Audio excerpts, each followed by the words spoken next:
রহমানির রহিম। সম্মানিত দর্শক শ্রোতা, অন্যান্য মঙ্গলবারের মতোই এই মঙ্গলবারেও আমরা আবার হাজির হয়েছি শিল্প আড্ডায় মেতে ওঠার জন্য। আমাদের কিছু বক্তা শ্রোতা প্রায় একই থাকেন, আর কিছু বদল হয়। যেমন প্রকৃতির একটা পরিবর্তন আসে, কখনো মেঘ, কখনো বৃষ্টি, কখনো আবার মেঘ বৃষ্টির খেলা চলে। তেমনি আমাদের এই অনুষ্ঠানেরও একটা পরিবর্তন এরকম আসে, কিন্তু মঙ্গলবার সহজে বদলায় না। তাই এই মঙ্গলবারেও আমরা যথারীতি সেই সেমিনার মানে শিল্প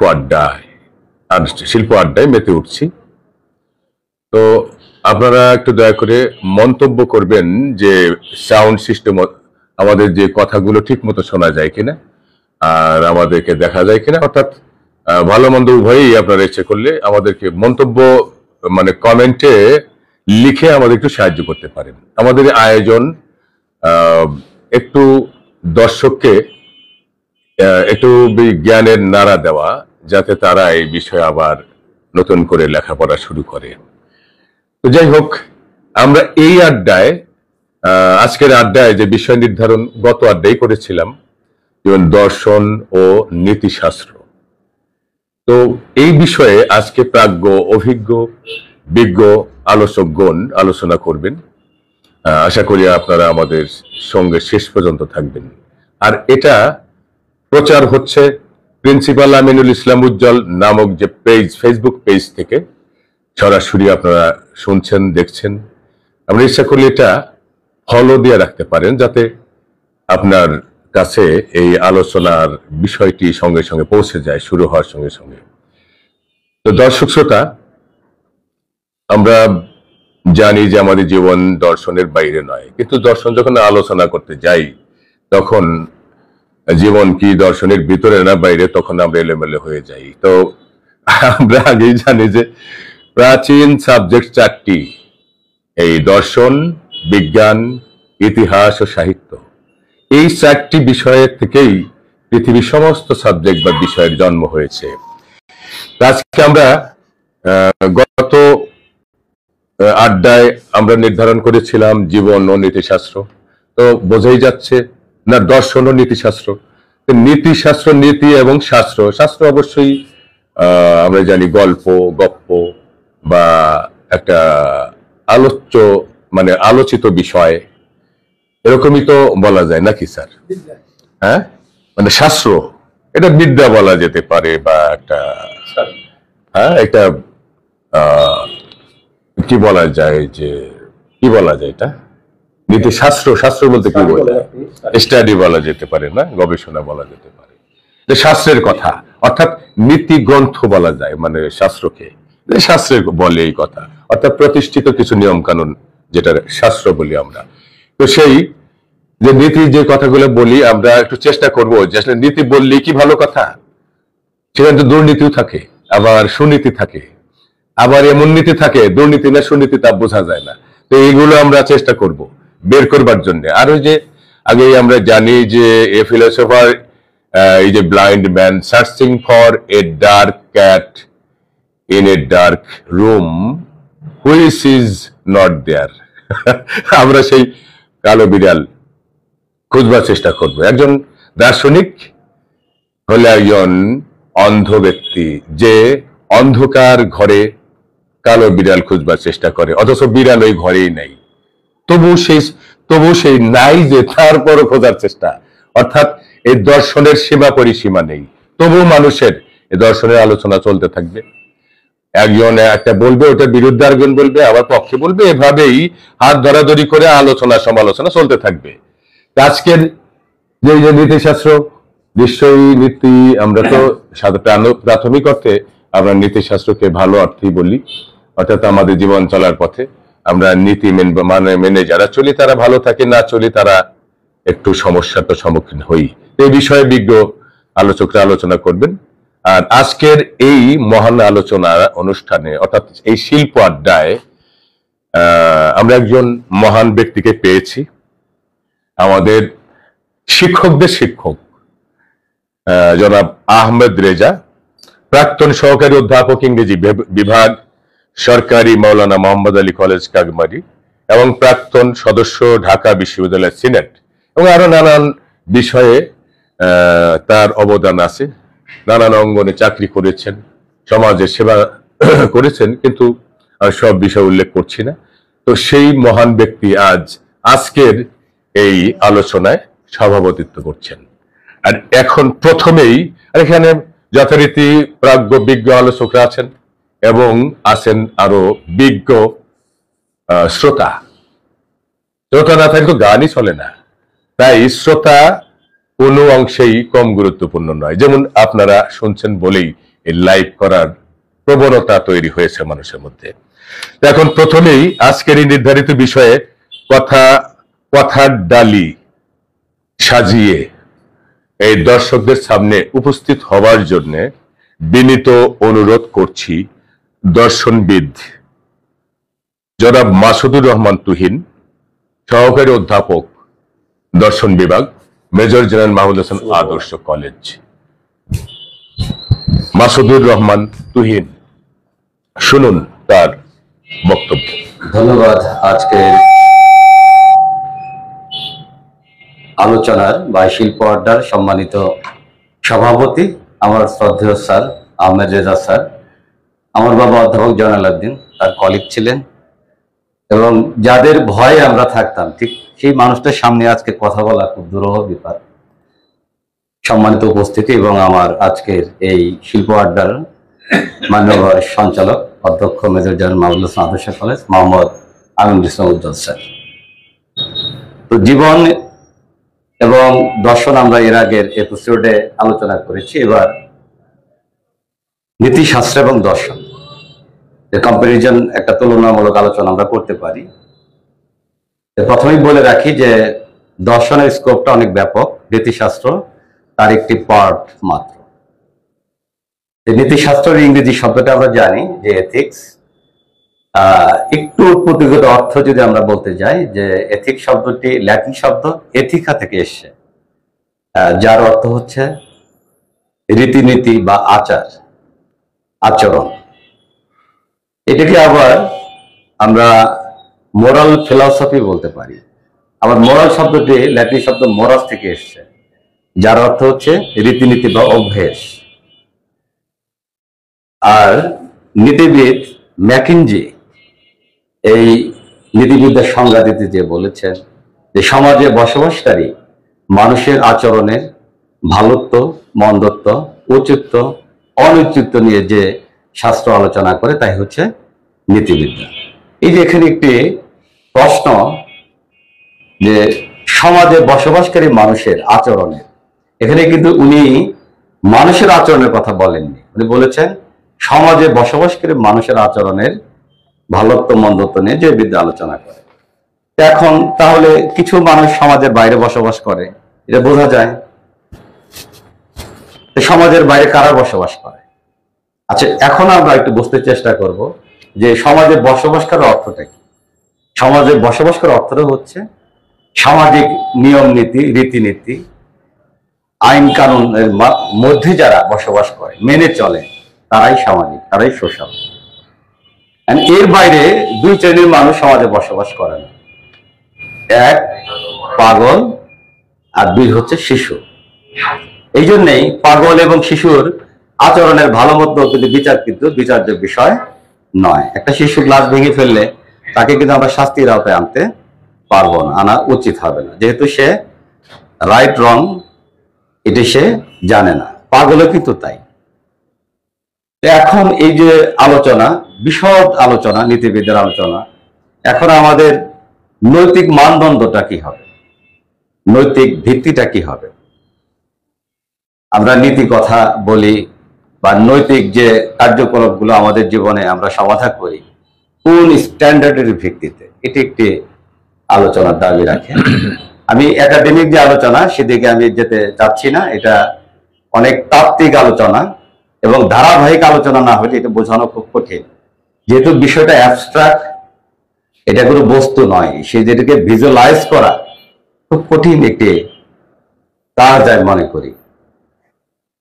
এখন নীতিবিদ্যার স্ট্যান্ডার্ড কি হবে, মানদণ্ড কি হবে? এই যে ভালোত্ব মন্দত্ব যে কথাগুলো আমরা বললাম, ভালো মন্দ এক সেন্সে এটা ভেগ টার্ম, যে কোনটাকে আমরা ভালো বলবো কোনটাকে মন্দ বলবো। স্থান কাল পাত্র ভেদে ভালো মন্দের ডিফারেন্স হয়। যেমন আমাদের দেশে যদি আমরা ওয়াইন সেবন করি, এটা একটি মন্দ কাজ, কিন্তু ইউরোপে বা পাশ্চাত্য দেশগুলোতে ওয়াইন তারা ফ্যামিলির সদস্য সবাই মিলেই খাচ্ছে, তাদের জীবন বাঁচানোর তাগিদে খাচ্ছে, একটু ওয়ার্ম হওয়ার জন্য, প্রচুর ঠান্ডা, সেখানে কিন্তু সেটা ভালো কাজ, কিন্তু আমাদের দেশে কিন্তু মন্দ কাজ। স্থান কাল পাত্র ভেদে ডিফার, এটা ভেগ। এখন আমরা ভালো এবং মন্দকে কিভাবে ডিফাইন করব? আসলে যে কাজটি সর্বাধিক লোকে গ্রহণ করবে, সর্বাধিক লোক যদি মনে করে জিনিসটি কল্যাণকর, তাহলে সেই কাজটি ভালো বলে ধরে নেব। আর সর্বাধিক লোক যদি মনে করে যে কাজটি মন্দ, তাহলে সেই কাজটি মন্দ হবে। এখন এই যে স্ট্যান্ডার্ড মানদণ্ডটা আমরা কিভাবে সেট করব? আপনারা জানেন যে জার্মান দার্শনিক ইমানুয়েল কান্টের যে নীতি দর্শন, যা আমাকে ব্যক্তিগতভাবে আকর্ষণ করে, অনেকেই করে, উনি দুটি বাক্য এখানে উল্লেখ করেছেন, সদ ইচ্ছা নিজ গুণেই সৎ। আরেকটি কথা বলেছেন, কর্তব্যের খাতিরেই কর্তব্য। এখানে উপস্থিত আছেন দর্শনের সাদি ভাই আছেন অধ্যাপক, এবং আলী রেজা, ওনারা ভালো বুঝবেন, ওনারা স্টুডেন্টদের পড়ান। এই যে সদিচ্ছা এবং কর্তব্যের খাতিরে কর্তব্য, আমরা যে কাজগুলো করি আসলে কর্তব্য বোধ থেকেই করি। কর্তব্য বোধের মধ্যে কোনো প্রাপ্তি থাকে না, কোনো চাওয়া পাওয়া থাকে না। আপনি একটা কাজ করছেন কর্তব্যের খাতিরেই করছেন, সেখানে সমাজ আপনাকে ভালো বলবে, মানুষ আপনাকে অ্যাপ্রিসিয়েট করবে, এই লজিকে কাজ করা নয়। আর এই কর্তব্য বোধটা আসে কোথা থেকে? সদিচ্ছা থেকে, গুডউইল। এই গুডউইলটা এত বিশুদ্ধ, এর মধ্যে কোনো প্রাপ্তি নাই, চাওয়া পাওয়া নাই। আচ্ছা, তাহলে এগুলো একটা বিষয় যে আমরা যে কাজ করি আমাদের সমাজে, আমরা যে জিনিসটা দেখি, অনেক সময় আপনার প্রশংসা করি ইন ওয়ান সেন্স, আসলে এর মধ্যে আমার স্বার্থ জড়িত আছে কিনা। নিঃস্বার্থভাবে কাজ করা, এটা আমরা আসলে কজনই বা করি। আপনাকে ভালোবাসি, আমার মিসেসকে ভালোবাসি, দেখা যায় যে আমার স্বার্থেই ভালোবাসি, কারণ মনে করি যে আমার মিসেস যদি অসুস্থ হয়ে পড়ে, আমাকে রান্না বান্না করে কে খাওয়াবে, আমার সন্তানকে কে নার্সিং করবে, এই চিন্তা করি, তার ভালো কামনা করি, এই একটা বিষয়। আর যদি নিঃস্বার্থভাবে একটা মানুষ হিসেবে যদি তার মঙ্গল কামনা করি, এই যে ইমানুয়েল কান্ট এই কথাগুলো বলবার চেষ্টা করেছে যে কর্তব্যের খাতিরে কর্তব্য, ডিউটি ফর ডিউটির সেক। তারপরে আমরা আমাদের আদর্শকে, আর যে কথাটা বলতে চাচ্ছিলাম যে নীতি বলতে আমরা আসলে কি বুঝি। নীতি শব্দটা আমার সঞ্চালক মহোদয় অনুষ্ঠান শুরুর আগেই উনি জিজ্ঞেস করেছিলেন, নীতি মানে নিয়ম বা আদর্শ, সুনীতি কুনীতি, যাতে যে নীতি আপনি মেনে চলবেন সেটাই আপনার নীতি, একটা নিয়ম বা আদর্শ মেনে চলা। এবং এথিক্সে আরেকটি বিষয় রয়েছে, মূল্য, ভ্যালুজ, মূল্যবিদ্যা। যে ভ্যালু শব্দটা আমরা অর্থনীতিতে ব্যবহার করি, কিন্তু মূলত ফিলসফির ভ্যালুজটা একটু অন্যরকম, যে একটি বস্তুর কিন্তু মূল্য রয়েছে। এই মূল্যটা কি সতত মূল্য না পরত মূল্য? বস্তুটা কি নিজেই মূল্যবান, না অন্যের প্রেক্ষাপটে মূল্যবান, অন্যের কন্ডিশনে মূল্যবান, সত্যযুক্ত ভাবে মূল্যবান? যেমন ভালো গাছগুলো নিজেই মূল্যবান, কারণ এটা সদিচ্ছা থেকে উৎসরিত হয়, যেখানে কোনো স্বার্থপরতা থাকে না। আর ধরেন টাকা, অর্থ, এটা পরত মূল্য, এর মূল্যটা অন্য কিছুর উপরে ডিপেন্ড করছে। এই যে ফিলসফিক্যাল যে বিষয়গুলো, যে আমাদের সামাজিক যে ভ্যালুজ গুলো, আমরা বলি যে আমাদের মূল্যবোধের অবক্ষয় ঘটছে, এটি কমন একটি কথা আমরা বলি। কোন মূল্যবোধের অভাব ঘটছে? সেই ইমানুয়েল কান্টেরই সেই সদিচ্ছা, কর্তব্যের খাতিরে কর্তব্য, এই বিষয়গুলি কিন্তু এর বেসিক জায়গা। কিন্তু আমরা অনেক ক্ষেত্রে দেখি কাজ করে অনেকে খুশি করার জন্য, তাই তো, যে আমার আজকে যদি এই কাজটা করি, আমার বাসায় যদি আজকে আমি আপেল কমলা নিয়ে যে আমার পরিবার খুশি হবে, আমার মেয়ে দৌড়ে আসবে, খুশি হবে, এই অর্থে কাজ করে না তাদের একটা চাহিদা মিট আপ হবে, সে উদ্দেশ্যে কাজ করে। এই উদ্দেশ্য মিনস এই কথা বলেছে কান। ধরেন আমি চুরি করলাম, অনেক টাকা চুরি করে গরিবদের বিলিয়ে দিলাম, এই কাজটা নৈতিকভাবে সমর্থনযোগ্য কিনা? আমি চুরি করে গরিবদের মাঝে ওগুলো বিলিয়ে দিলাম, নৈতিকভাবে এটা সমর্থনযোগ্য কিনা? এটা নিয়ে কিন্তু আমাদের মধ্যে কনফ্লিক্ট রয়েছে, দ্বন্দ্ব রয়েছে। কেউ বলে যে অভাব অনটনে আছে, বড় লোকের অর্থ সম্পদ লুট করে এনে গরিব দুঃখীদের দিয়ে দেয়, এটা তো নট ব্যাড, তো খারাপ না। এত খারাপ কি? ওনার খাবারই পায় না, সেখানে দুমুঠো খাবারের ব্যবস্থা হলো। এক ফিলোসফার এইভাবে দৃষ্টিতে দেখবে, কেউ দেখবে যে না, উপায়টা তো ঠিক না, সে কোন মাধ্যমে এই টাকাগুলো উপার্জন করলো, অন্যায় করে, রোবারি করে, ডাকাতি করে। তো ডাকাতি তো নৈতিকভাবে সমর্থনযোগ্য না। এই যে ফিলসফিক্যাল মাইন্ড গুলো তৈরি হচ্ছে, সামাজিক বোধগুলো তৈরি হচ্ছে, আন্ডারস্ট্যান্ডিং গুলো তৈরি হচ্ছে, স্ট্যান্ডার্ড তৈরি হচ্ছে, মানদণ্ড তৈরি হচ্ছে, যে কোন স্ট্যান্ডার্ডের ভিত্তিতে আমাদের এই কার্যকলাপকে বিচার করবো, বিচার্য বিষয়গুলো কি হবে। ইমানুয়েল কান্ট সেই বেসিক জায়গায় উনি আঘাত করবার চেষ্টা করেছেন। তারপরে আমরা আমাদের এর মধ্যে অবধারণ নামে একটি শব্দ আমরা পাবো। অবধারণটা কি? অবধারণ একটি মানসিক প্রক্রিয়া, যেটা মনে মনেই আপনার ভাবনা জগতে সৃষ্টি করছে, আর যখন এটি প্রকাশিত হবে তখন এটি বাক্যে পরিণত হবে। তার মানে যা আপনি বলছেন, বলার আগের যে মানসিক অবস্থাটা, সেটাই হচ্ছে আপনার অবধারণ। তো এই যে মানসিক যে বিষয়গুলো, এগুলো আসছে কেন? কারণ সবকিছুই সেই ব্রেন থেকে কিন্তু উৎসরিত। আপনার ভালো মন্দ যে জাজমেন্ট গুলো আপনি দিচ্ছেন, এগুলো সব কিন্তু ইন্টেলেকচুয়াল জায়গা। এখন সেই জায়গা থেকে থ্রোয়িং গুলো কিভাবে হচ্ছে, এই জন্য কিন্তু অবধারণ বিষয়টা আমাদের জানতে হয়। তারপরে আমরা যে কাজ করি, ভলান্টারি অ্যাকশন, ঐচ্ছিক ক্রিয়া, এটি একটি নীতি দর্শনের বিষয়।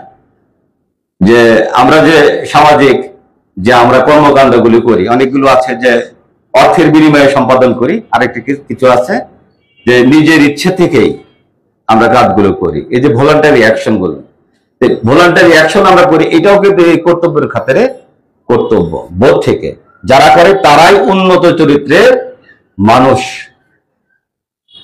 কর্তব্য বোধ থেকে যারা কাজে উদ্বুদ্ধ হবে, যেমন এই কলেজে আমি নিজে যে জিনিসটা মনে করি, একটি ময়লাও যদি থাকে, একটা পলিথিন যদি পড়ে থাকে, ওই জিনিসটা আমি তুলে একটা জায়গায় রেখে দেই, যেটা আমি একটা কর্তব্য মনে করি, একটা সৌন্দর্য নিজের মধ্যে ধারণ করি, যে এই জিনিসটা আমার কাছে দেখতেই খারাপ লাগে, আমি হেঁটে যাব, জিনিসটা অড লুকিং। এই যে বোধ থেকে কিন্তু করি, আমার প্রিন্সিপাল কিন্তু আমাকে কাজটা করতে বলেনি, আমার কোনো দায় কিন্তু এখানে নাই, আমার কর্তব্য বোধ থেকে কর্তব্য করা। এই মানুষগুলি কিন্তু শ্রেষ্ঠ মানুষ। এই জন্যই নীতিশাস্ত্র, নীতিবিদ্যা মানুষকে পড়া উচিত। এর মধ্যে আরো কিছু বিষয় আসে, সেটা হলো কামনার দ্বন্দ্ব। কামনার দ্বন্দ্ব গোপীনাথ স্যার হয়তো এই ইংলিশ ফিলসফি তো দেখেছেন, যে একই সময়ে আমার অনেকগুলো নিডস বা প্রয়োজন, অভাব বোধ করছে, অভাবের থেকেই তো আপনার কামনা, কামনা থেকেই আসে অভিপ্রায়, এটা একটা ক্রনোলজি আছে। তা আমার অভাব থেকে কামনা তৈরি হলো। একই সময়ে আমাদের বাস্তব জীবনে কিন্তু আমরা এই দ্বন্দ্বে পড়ে যাই। একই সময় আমার একটা টেলিভিশন সেটও দরকার, একটা মোবাইল সেটও দরকার, and which is very important first, এটাকে আমাকে আইডেন্টিফাই করতে হয়। আমি কামনার দ্বন্দ্বের মধ্যে পড়ে যাই, টেলিভিশন কিনবো না মোবাইল কিনবো, টেলিভিশন কিনবো না মোবাইল কিনবো, তাই না? এইটা কিন্তু আমার চাহিদা অনুযায়ী কিন্তু আমি সেট আপ করি। আমার ব্রেন কিন্তু এটাকে আমার অ্যানালাইসিস করে বলে যে না, তোমার এখন মোবাইল সেটটাই বেশি জরুরি, যেহেতু তোমার মিসেস দেশের বাইরে থাকে, তুমি তার সাথে কমিউনিকেট করে বেশি জরুরি, টেলিভিশনের চেয়ে বেশি জরুরি। এই যে কামনার দ্বন্দ্বগুলো যে তৈরি হয়, কিভাবে ইচ্ছা তৈরি হয়, কিভাবে অভিপ্রায় তৈরি হয়, এই যে তাত্ত্বিক যে বিষয়গুলো, এগুলো কিন্তু এই নীতিশাস্ত্রে আলোচ্য বিষয়। আর এই যে সুখবাদ, আপনারা জানেন আত্মগত সুখবাদ, ভাববাদী সুখবাদী দার্শনিক কিন্তু রয়েছে, যা আসলে মানুষ কিন্তু সার্বিক বিচারে যে কাজই সে করুক না কেন, সে কিন্তু সুখকেই কামনা করে। তার টার্গেট কিন্তু আলটিমেট টার্গেট হচ্ছে to achieve happiness, to be happy. Happy হওয়ার জন্যই কিন্তু সে এই কাজে লিপ্ত হয়, যে কোনো কাজে। ফাইনাল দেখবেন যে খুঁজতে খুঁজতে, কারণ খুঁজতে যে দেখবেন যে সে আলটিমেটলি সে সুখই খুঁজছে। এই যে সুখবাদ কেমন, সুখবাদকে আত্মগত না ভাববাদীর বিষয়, সুখ কি বস্তুর মধ্যে নিহিত থাকে না বিষয়টা সাবজেক্টিভ না অবজেক্টিভ, এই যে বিষয়গুলো তাত্ত্বিক আলোচনাও কিন্তু এর মধ্যে আমরা পাবো। যাই হোক, আমি আর বেশি আলোচনা করতে চাচ্ছি না। এটা এত ব্যাপক আলোচনা যে আমি নিজেও ঘেমে যাচ্ছি আলোচনা করতে, যে আমি কিভাবে শুরু করব, কিভাবে শেষ করব, বা যারা এখানে বোদ্ধা রয়েছেন তাদেরকে আমি বোঝাতে পারবো কিনা আমি নিজেও মানে দ্বিধায় পড়ে গিয়েছি। যাই হোক, আমি আর একটা ক্লাস যখন আমরা নেই তখন একটা একাডেমি একটা নির্দিষ্ট বিষয় ভিত্তিক আলোচনাটা সেটা আমাদের আলোচনাটা খুব ইজি হয়, কিন্তু অ্যাজ এ হোল এই নীতিশাস্ত্র নিয়ে আলোচনা করা খুবই কঠিন একটা বিষয়। সেই বিষয়টা আজকে নির্ধারিত হয়েছে। আমি আমার সামর্থ্য অনুযায়ী চেষ্টা করেছি আপনাদের বোঝাবার জন্য। আপনারা সকলেই ভালো থাকুন, সুস্থ থাকুন। আল্লাহ হাফেজ। সম্মানিত দর্শক, আপনারা এতক্ষণ আলোচনা শুনছিলেন অধ্যাপক মোহাম্মদ মাসুদুর রহমান তুহিন স্যারের কাছ থেকে। তিনি আজকে নির্ধারিত বিষয় দর্শন ও নীতিশাস্ত্রের উপরে কথা বলছিলেন। আসলে বিষয়টা দূরহ তো বটেই, এজন্য আমাদের চিন্তা করতে হবে। তিনি তার বক্তব্যে অনেক বড় বড় দার্শনিকদের কথা এনেছেন, আর যা থেকে আমরা বুঝলাম, যা একটু দু এক বাক্যে বলি যে what is good in one culture may seem even rude in another culture. মানে এক সংস্কৃতিতে যে এটাকে যা আপনার ভালো মনে হবে, আর এক সংস্কৃতিতে সেটা একেবারে অশোভন মনে হতে পারে। যেমন একটা উদাহরণ বলা যেতে পারে যে আমাদের দেশে বন্ধু বান্ধব কিছুদিন পর, অনেকদিন পর দেখা হলে আমার যেমন একটু খোঁচা মারি, মানে আমাদের এই সম্পর্কের ইয়ের উপরে নির্ভর করে, গভীরতার উপর নির্ভর করে। খোঁচা দিব না চোখ পেছন থেকে চোখ চেপে ধরবো, নাকি লাথি গোতা দিব, এরকমও হয়, ঘুষি মেরে ফেলবো। এখন তেমনি যে ল্যাটিন আমেরিকান দেশগুলোতে এই মানে যদি দেখা হয় অনেকদিন পর, যে দেখা গেল যে দূরে যারা ছিল হঠাৎ দেখা, তাদের এই সম্পর্কের গভীরতার যত হবে, ঘুষির মাত্রা মানে ঘুষির গতি বা জোর তত হবে। এখন এমন করে এক ঘুষি দিয়ে একেবারে কাদার মধ্যে ফেলে দেয়, বা ব্রিজের থেকে ফেলে দিল, অথবা আধা মরে পর্যন্ত যায় মানুষ, এরকম ওই দেশে। হ্যাঁ, আবার কিছু দেশে আছে হ্যাঁ এরকম, এটা ওইখানকার নীতি। আবার একটু যদি না করে তাইলে মনে করে আমাকে ভালোবাসে না, মরতে রাজি ঘুষি খেয়ে, তাও ঘুষি চায়, তাতে মনে হয় যে এটা সম্পর্কে গভীরতা আছে। এরকম এখন এই রুলস ভ্যালুজ, তারপরে এই যে এগুলো আসলে আমরা এই প্রকৃতি যেমন নানা নিয়মে চলে, প্রকৃতি কিন্তু এই নানা নিয়মে চলে, আর আমরা মানুষরা কেন চলবো না? প্রকৃতির কাছ থেকে শেখা। তাই মানুষ নানা গবেষণার মধ্য দিয়ে তার জীবনকে সুন্দর করবার চেষ্টা করে, আর সেখানে গভীরভাবে চিন্তা করে দার্শনিকরা, তারা যেগুলো আমরা মেনে চলবার চেষ্টা করি। যাই হোক, ধন্যবাদ জনাব মাসুদুর রহমান তুহিন। সম্মানিত দর্শক শ্রোতা, এ পর্যায়ে দর্শন ও নীতিশাস্ত্রের উপর বক্তব্য নিয়ে আসছেন ডক্টর আলী রেজা। তিনি একজন কবি এবং অধ্যাপক, তার সাবজেক্টও এই ফিলসফি। ডক্টর আলী রেজা, দর্শক শ্রোতা, এখানে আরো অনেক গুরুত্বপূর্ণ দর্শক শ্রোতা এখানেও উপস্থিত হয়েছেন, আর তারপরে আলোচক, আপনারা পর্যায়ক্রমে তাদের আলোচনা শুনবেন। এখন কথা বলছেন ডক্টর আলী রেজা। ধন্যবাদ আজকের শিল্প আড্ডার সম্মানিত মডারেটর, প্রধান অতিথি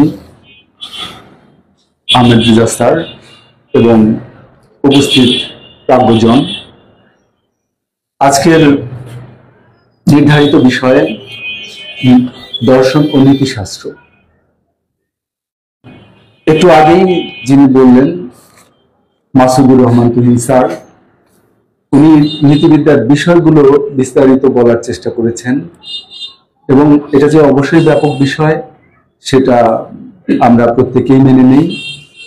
আমি চেষ্টা করব এই ব্যাপক বিষয়টাকেই কিছুটা সামারি করে বলার জন্য, একেবারে তাত্ত্বিক আলোচনায় না গিয়ে যতটা সম্ভব সাধারণ আলোচনার মধ্যে সীমাবদ্ধ থাকতে চাইব। প্রথমত আমি নীতির কথাই বলবো। নীতিবিদ্যার যে মূল বিষয়টা সেটা হলো মানুষের আচরণ, এবং সেই মানুষটাও একজন পরিপূর্ণ ব্যক্তি হতে হয়। শিশু, মস্তিষ্ক বিকৃত, এদের আচরণের আমরা নৈতিক মূল্যায়ন করি না, যার কারণে আচরণের নৈতিক মূল্যায়ন মানে ব্যক্তির আচরণের মূল্যায়ন, এবং ব্যক্তি মানেই একজন পরিপূর্ণ সুস্থ মানুষ, এবং তার যে আচরণ সেই আচরণকে আমরা মূল্যায়ন করি। কিভাবে আচরণটা উচিত না অনুচিত, এটাই হলো নীতিবিদ্যার মূল বিষয়, যে আচরণের ঔচিত্য এবং অনৌচিত্য এই বিষয়টা আমরা আলোচনা করি নীতিবিদ্যায়। এখন কিভাবে বা কখন একটা কাজ উচিত হয়, কখন একটা কাজ অনুচিত হয়, ব্যক্তিভেদে অবশ্যই ভিন্ন হবে, স্থান ভেদে ভিন্ন হবে, জাতি ভেদে ভিন্ন হবে। আর আগের আলোচনায় এসেছে যে যে জাতিগোষ্ঠীর কাছে একটি কাজ উচিত বা নৈতিক হবে, আরেকটা জাতিগোষ্ঠী বা আরেক অঞ্চলের মানুষের কাছে সেটা উচিত নাও হতে পারে, সেটা অনুচিত হতে পারে, সে বিষয়গুলো তো আছেই। তারপরেও আমরা একটা সাধারণ ধারণায় তো উপনীত হবই যে আসলে যে সমাজের প্রেক্ষিতে কথা বলবো সেই সমাজে যে ঔচিত্য অনুচিত্য নিয়ে আমাদের কথা বলতে হবে। যেমন আমরা একটা সমাজের সাথে আরেকটা সমাজের তুলনা করে যদি আলোচনা করতে যাই তাহলে আলোচনাটা আরো বেশি ব্যাপক হয়ে যাবে। আমরা শুধু এটাই বলবো যে নির্দিষ্ট একটি সমাজের যে মূল্যবোধ, সমাজ কোনটাকে অনুমোদন করে, সমাজ কোনটাকে উচিত মনে করে, কোনটাকে অনুচিত মনে করে, একটা নির্দিষ্ট সমাজ অন্য সমাজে গিয়ে সেটা অন্যরকম হতে পারে। এখন এই উচিত অনুচিত ব্যাখ্যা করতে গিয়ে আমাদের নীতিবিদ্যার আলোচনায় চলে আসতে হয়। নীতি দার্শনিকরাও এ ব্যাপারে একমত হতে পারেন নাই। নীতি দার্শনিকরা একমত হতে পারেন নাই কিভাবে? যেমন একদল দার্শনিক, আমাদের তুহিন স্যার বলে গেছেন যে আমাদের নীতিবিদ্যায় সুখবাদী নামে এক নীতি দার্শনিকদের একটা গোষ্ঠী ছিল, যারা বলতেন যে যে কাজ সুখ দেয় সেই কাজ নৈতিক এবং সেই কাজই করা উচিত, এবং যে কাজ সুখ দেয় না সেই কাজ অনুচিত। এটা সুখবাদীদের মতামত। ঠিক এই মতটা তার বিরুদ্ধে কিন্তু আবার আরেক দল নীতি দার্শনিক আছেন যাদেরকে আমরা বিচারবাদী বলি। তারা বলেছেন যে না, এই সুখ নৈতিক বিচারের মানদণ্ড হতে পারে না। তারা বলছেন যে বিচার বিশ্লেষণ করে আমি যেটাকে নৈতিক মনে করব একটা সমাজের প্রেক্ষিতে সেটা নৈতিক হবে, সেটাতে সুখ দায়ক হোক অথবা না হোক। এটা এক দলের বিশ্লেষণ, যাদেরকে আমরা বিচারবাদী বলি। তাহলে দেখা গেল যে নীতি দার্শনিকদের মধ্যেও কিন্তু একমত হতে পারেন নাই এই উচিত অনুচিত ধারণাকে বিশ্লেষণ করতে গিয়ে। নীতি দার্শনিকরাও ভিন্ন মত পোষণ করেছেন। এখন উদাহরণ এভাবে দেয়া যায়, আমরা অনেক সময় যে নীতিবিদ্যার ক্লাসে এই উদাহরণগুলো দিয়ে থাকি, যে আমার ভাইয়ের মৃত্যুর পর আমি যদি ভাইয়ের সন্তানকে লালন পালন করি, সেটা সাধারণ দৃষ্টিতে এটা একটা ভালো কাজ বলে আমরা মনে করি। কিন্তু আমার উদ্দেশ্য যদি থাকে যে আমি পরবর্তীতে এই আমার ভাইয়ের সম্পদটা থেকে আমার এই ভাইয়ের সন্তানদের বঞ্চিত করব, এটা যদি উদ্দেশ্য থাকে তাহলে কিন্তু কাজটাকে আমরা নৈতিক বলতে পারবো না। কিন্তু তাকে যে লালন পালন করলো সেই কাজটা ভালো বলা যাবে, কিন্তু উদ্দেশ্য খারাপ হওয়ার কারণে সেটা কিন্তু আমরা ভালো বলতে পারবো না। আরেকটা উদাহরণ দেওয়া হয় যে আমরা যদি একটা কয়েন ভিক্ষুকের আঘাত করার জন্য কয়েন ছুঁড়ে ভিক্ষুকের গায়ে ছুঁড়ে মারি, এবং সেটা যদি গায়ে না লাগার কারণে ভিক্ষুক ওটা কুড়িয়ে নিয়ে খাবার কিনে খায়, তাহলে ফলাফল কিন্তু ভালো হলো কাজটা। কিন্তু কাজটা কি নৈতিক হলো? কেন নৈতিক হলো না? কারণ উদ্দেশ্য খারাপ ছিল। আমার উদ্দেশ্য এটা ছিল না যে সেই কয়েনটা সে নিয়ে খাবার কিনে খাবে, এটা তো আমার উদ্দেশ্য ছিল না। আমার উদ্দেশ্য ছিল ভিক্ষুকটাকে আঘাত করা। যার কারণে উদ্দেশ্য এখানে নৈতিক বিচারের একটা মানদণ্ড।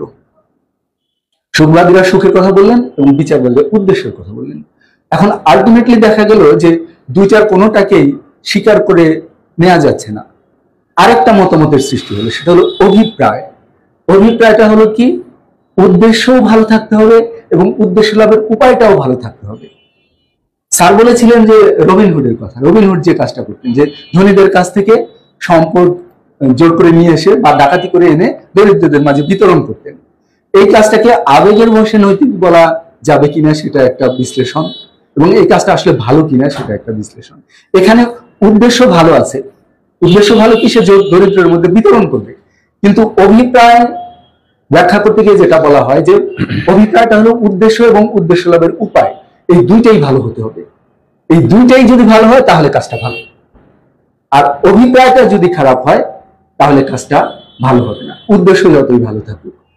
আমার উদ্দেশ্য ভালো, দরিদ্রকে দান করব, তাই বলে কি আমি ধনীদের সম্পদ লুট করে নিয়ে আসবো, এবং যদি আনি সেটা কি আমার নৈতিক হবে?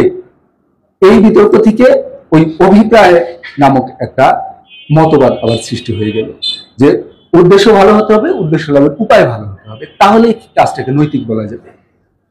আমাদের সুখবাদ থেকে কিন্তু এই পর্যন্ত চলে আসলো। এটা একটা দিক। আরেকটা দিক, আমরা ইচ্ছার স্বাধীনতা একটা গুরুত্বপূর্ণ বিষয় আছে নৈতিক আচরণ ব্যাখ্যার ক্ষেত্রে। মানে ওখানে ইচ্ছার স্বাধীনতাটা আসলে ঐচ্ছিক আচরণ থেকেই।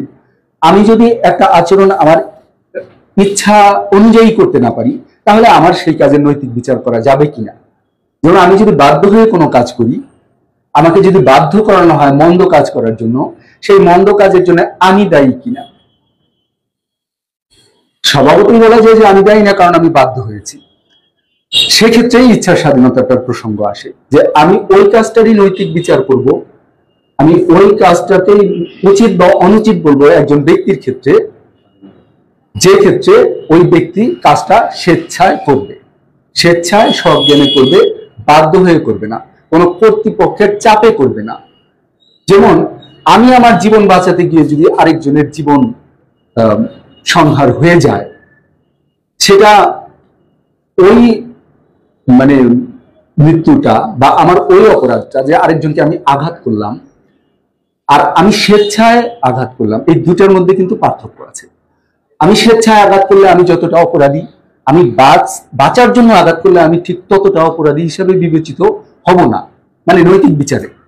কারণ আমি যখন স্বেচ্ছায় আঘাত করেছি তখন তো আমি অপরাধী, কিন্তু আমি যখন বাধ্য হয়েছি যে আমি আঘাত না করলে আমি নিজেই আঘাতপ্রাপ্ত হব, অথবা আমি হয়তো মারা যাব, এই যে বিষয়গুলো, এই বিষয়গুলো আসলে নৈতিক বিশ্লেষণ, নৈতিক বিচারের বিষয় এগুলো। এই জন্য নীতিবিদ্যা জীবনের সাথে একেবারেই অঙ্গাঙ্গিভাবে জড়িত, এত বেশি জড়িত যে আমরা প্রতিটা ক্ষেত্রে আসলে নীতির বাইরে যেতে পারি না, হয় নৈতিক অথবা অনৈতিক, এই দুইটা। আবার নৈতিক আচরণের আরেকটা ভয়াবহ দিক হলো যে এটার জন্য কিন্তু আমরা কাউকে আইনগতভাবে দায়ী করতে পারি না। যেমন একজন বৃদ্ধ রাস্তায় পড়ে আঘাত পাচ্ছে, আমি বৃদ্ধ লোকটাকে তুলে তাকে একটু সেবা করে তাকে রিকভার করলাম, এটা আমার নৈতিক আচরণ হলো, নীতিগতভাবে আমি ওটা করতে বাধ্য, নীতিগতভাবে বাধ্য, আইনগতভাবে বাধ্য না। কারণ আমি যদি ওই কাজটা না করি, আমার প্রচলিত কোনো আইনে কিন্তু আমাকে শাস্তি দিতে পারবে না বা দায়ী করতে পারবে না, কিন্তু নীতিগতভাবে কিন্তু আমি দায়ী থাকবো যে আমি এই কাজটা করতে পারতাম। হ্যাঁ, মানুষকে সাহায্য করা আমি যদি না করি, কোনো আইন আমাকে দায়ী করতে পারবে না। কিন্তু নীতিগতভাবে এটা যে অভুক্ত একজনের সামনে আমি খাবার খাচ্ছি, তাকে দেয়া আমার এটা নৈতিক দায়িত্ব। এই জন্য নৈতিক আচরণগুলো বাধ্য করা যায় না, নৈতিক আচরণগুলো ভিতর থেকে আসতে হয়, এটা হলো বিবেকের শাসন। আমরা অনেক সময় কাজ করি, চারটা কর্তৃপক্ষ থাকে আমাদের। একটা কর্তৃপক্ষ থাকে সমাজ, আমি একটা কাজ করব, সমাজ কি বলবে, সমাজ ভালো বলবে না মন্দ বলবে, আমি যদি এই ধারণা থেকে কাজটা করি তাহলে কিন্তু সামাজিক বাধ্যবাধকতার কারণে আমি কাজটা করলাম। দ্বিতীয়ত রাষ্ট্র, রাষ্ট্র যদি আমাকে শাস্তি দেয়, এই কাজটা করা যাবে না, রাষ্ট্র শাস্তি দিতে পারে, এটা ভেবে যদি আমি কাজটা করি, সেটা আমি ওই রাষ্ট্রের বাধ্যবাধকতার কারণে করলাম। আরেকটা কর্তৃপক্ষ হলো ধর্ম, আমি এই কাজটা করলে ধর্মীয়ভাবে আমি যদি পরকাল বিশ্বাসী একজন হয়, সে বলবে যে আমার তো লাইফ আফটার ডেথ, আমার শাস্তির ব্যবস্থা আছে। অথবা এই সময় আমি অধর্মের কাজ করলে অন্যের দ্বারা আমি তিরস্কৃত হব, এই বিষয়গুলো বিচার করে যদি কাজ করা হয়, ওই কাজটাকেও কিন্তু আমরা পুরোপুরি নৈতিক কাজ বলতে পারবো না। ফাইনালি সেটা হলো বিবেকের শাসন, সামাজিক শাসন, রাষ্ট্রীয় শাসন এবং ধর্মীয় শাসন। এই তিনটা হলো কর্তৃপক্ষীয় শাসন, যে শাসনের কারণে আমি নৈতিকভাবে বিচারের আওতায় আসতে পারি না। কিন্তু বিবেকের শাসন সেটা যদি আমি না করি, সেখানে আমার নৈতিক বিচারের বিষয় আছে, যে কেন তুমি এই কাজটা করলা না, তোমার বিবেক কি বললো না। যখন আমার বিবেক বলবে, তখন আমি যদি কাজটা না করি, তাহলে আমি নৈতিকভাবে আমার কাছে দায়ী থাকবো, এবং সেজন্য কোনো কর্তৃপক্ষ কিন্তু আমাকে দায়ী করতে পারবে না। যেটা বললাম যে আইন নৈতিক আচরণ না করলে আইন শাস্তি দিতে পারে না। নৈতিক আচরণ না করলে আমি তিরস্কৃত হতে পারি, আমি ভৎসনার শিকার হতে পারি, কিন্তু আমি শাস্তির আওতায় আসতে পারি না। তো ওইটা একটা মানসিক শাস্তি, যে সমাজ, ধর্ম এবং রাষ্ট্র আমাকে তিরস্কার করবে, বা অন্যান্য মানুষ আমাকে তিরস্কার করবে যে আমি এই নৈতিক আচরণটা করলাম না।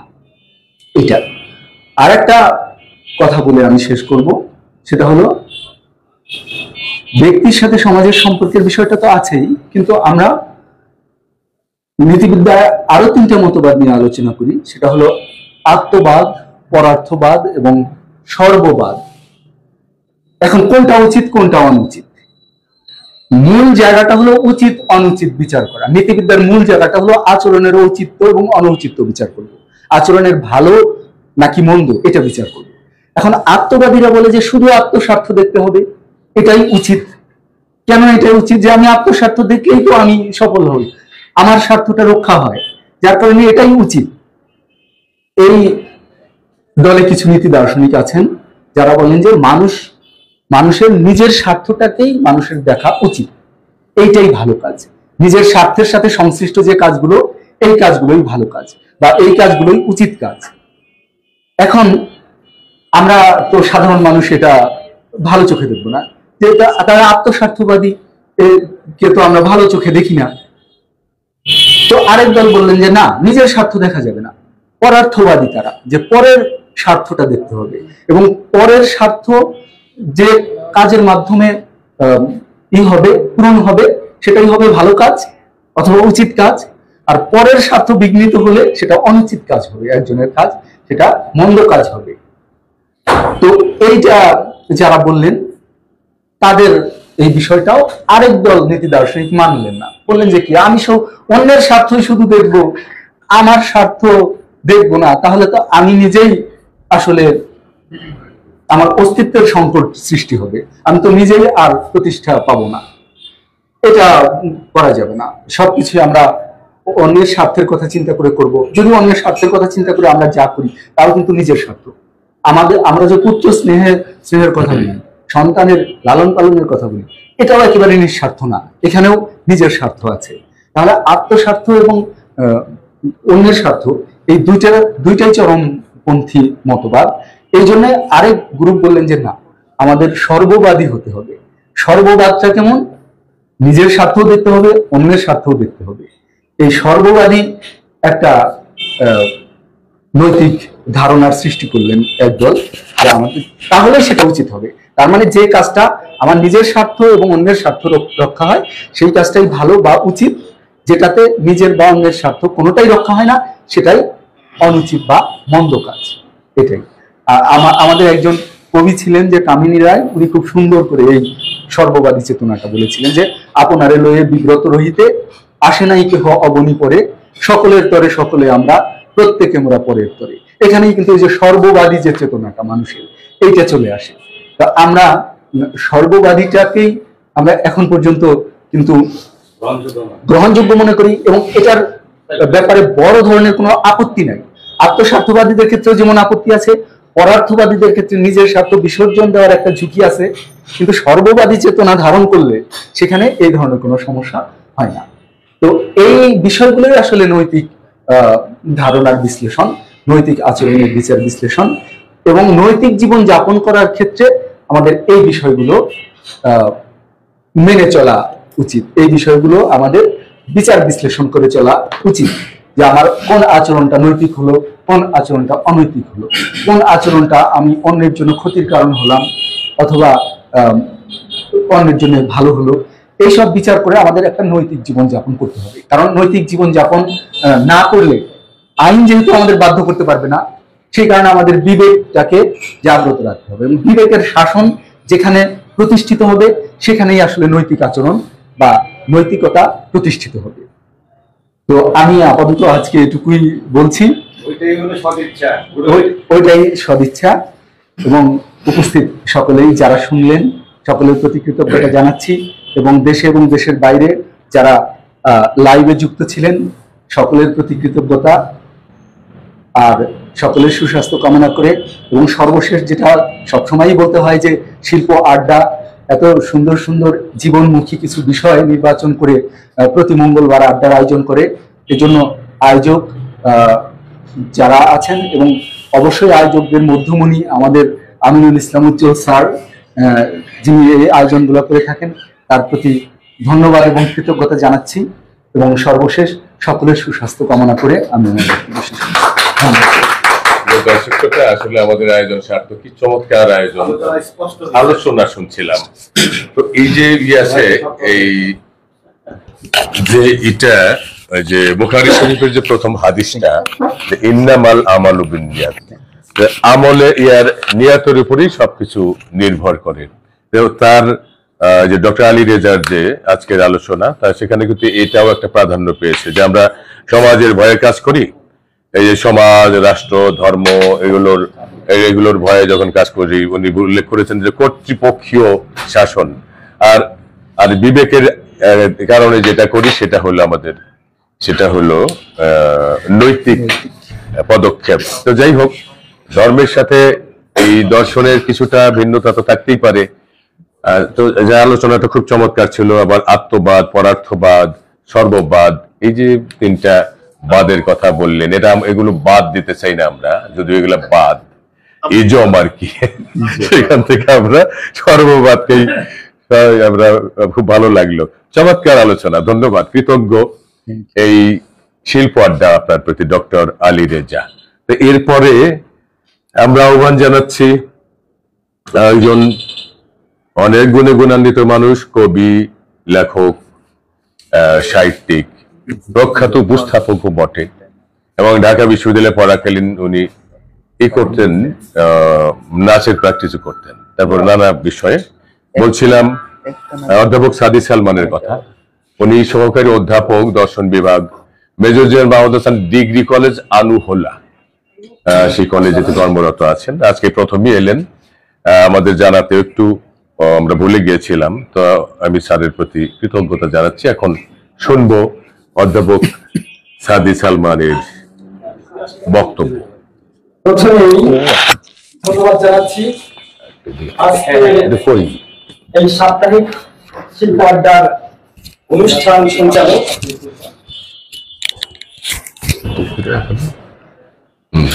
মেজর জেনারেল মাহমুদ হাসান আদর্শ কলেজের অধ্যক্ষ মোহাম্মদ আমিনুল ইসলাম উজ্জ্বল, স্যার সভাপতি তো, এবং সেই সাথে যারা যে দুজন বিজ্ঞ আলোচক আলোচনা করে গেলেন, আমার স্নেহাস্পদ এবং এই কলেজের দর্শন বিষয়ের অধ্যাপক মাসুদুর রহমান তুহিন এবং আলী রেজা। আজকের এই অনুষ্ঠানে উপস্থিত আছেন আমাদের শ্রদ্ধাভাজন স্যার, ইংরেজি বিষয়ের অধ্যাপনা করেছেন দীর্ঘদিন যিনি, জনাব আহমেদ রেজা। উপস্থিত আছেন আমার বন্ধু, বিশিষ্ট লেখক, অ্যাডভোকেট আলরুই, কুমিদিন কলেজের ইংরেজি বিষয়ের অধ্যাপক গোপীনাথ, বাবু গোপীনাথ। উপস্থিত আছেন ইব্রাহিম কা কলেজের বাংলা বিষয়ের অধ্যাপক সোহেল চৌকর্য। উপস্থিত এখানেই এই মেজর জেনারেল মাহমুদ হাসান আদর্শ কলেজের বাংলা বিষয়ের জনাব শামীম এবং ইংরেজি বিষয়ের ইমরুজ। সেই সাথে উপস্থিত আছেন আমাদের প্রিয় অধ্যাপক রকি আপা আর যারা দেখছেন, যারা এই অনুষ্ঠানটা উপভোগ করছেন, সবাইকে আমার পক্ষ থেকে শুভেচ্ছা এবং আন্তরিক অভিনন্দন জানিয়ে আমি শুরু করছি। আমাদের দুইজন বিজ্ঞ আলোচক যে আলোচনা করেছেন, আমি মনে করি এই দুইজন আলোচকের মধ্য দিয়ে একটা বেসিক নলেজ সবার পাওয়া গেছে। তারপরেও আমি কিছুটা প্রেক্ষাপট টানতে চাই যে দর্শনটা আসলে কি। দর্শনে যদি আমরা সংজ্ঞায়িত করি, কারণ যেহেতু টপিকসটা হয়েছে দর্শন এবং নীতিশাস্ত্র, তাহলে আমাদের নীতিশাস্ত্র বুঝতে হচ্ছে, দর্শনটাও বুঝতে হচ্ছে। কারণ আমরা তো আলোচনা করছি শুধু বিজ্ঞদের মনে করে, কিন্তু অনেকেই তো বুঝতে চাবে যে আসলে দর্শন কি, নীতিশাস্ত্র কি। তাহলে ওই ব্যাখ্যাটা তো আমাকে দিতে হবে। আমরা যখন দর্শনের ব্যাখ্যা দিই, তখন ব্যাখ্যাটা হচ্ছে এরকম যে জীবন এবং জগতের মৌলিক সমস্যাবলীর যৌক্তিক ব্যাখ্যাই হচ্ছে দর্শন। আমাদের সঞ্চালক সাহেব যখন বলেছেন যে 4টা সাবজেক্ট থেকে আমাদের বেসিক সাবজেক্ট বলা হয়, হ্যাঁ ঠিক আছে বেসিক সাবজেক্ট, কিন্তু মূল কিন্তু সেই দর্শনেই আসতে হবে। কারণ দর্শন হচ্ছে আগের সাবজেক্ট, যখন মানুষ চিন্তা করতে শিখেছে তখন এলে দর্শনের উৎপত্তি হয়েছে। ভাষাটাও তাই দর্শন থেকে উৎপত্তি হয়েছে। মানব যে কাজগুলা করবে, কি প্রয়োজন, সমস্ত কিছুই দর্শন থেকে হয়েছে। আমি যখন দর্শন করেছি ঢাকা ভার্সিটিতে, তখন আমার ছিল মনোদর্শন, যেটা মাইন্ড ফিলোসফি, অথচ সেটা যখন আলাদা সাবজেক্ট হয়েছে তখন সেটা সাইকোলজি বা মনোবিজ্ঞান। যখন ছিল সমাজ দর্শন, তখন যেটা আলাদা সাবজেক্ট যখন হয়েছে তখন সেটার নাম হচ্ছে সমাজ বিজ্ঞান, সমাজকর্ম। অর্থাৎ প্রত্যেকটা সাবজেক্টের দর্শনের মধ্যে যুক্তিবিদ্যা। এখন নীতি শাস্ত্র যেটা বলা হয়েছে, নীতি শাস্ত্রটা ওইভাবে কি আলাদা সাবজেক্ট হয়েছে নাকি দর্শনের মধ্যেই রয়েছে?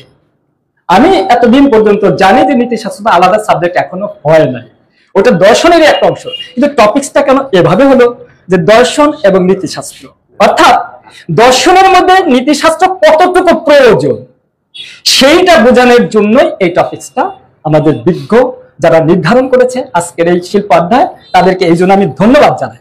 কারণ আমি একটা সেমিনারে গিয়েছিলাম রাজশাহী বিশ্ববিদ্যালয়ে, সেখানে হচ্ছে সুশাসন প্রতিষ্ঠায় যুক্তিবিদ্যা, এই সেমিনারে বক্তব্য দেওয়ার সুযোগ হয়েছিল। অর্থাৎ একটা রাষ্ট্রকে ভালোভাবে পরিচালনা করতে হলে কেন যুক্তির প্রয়োজন পড়ে, আজকেও যুক্তির কথা আসবে।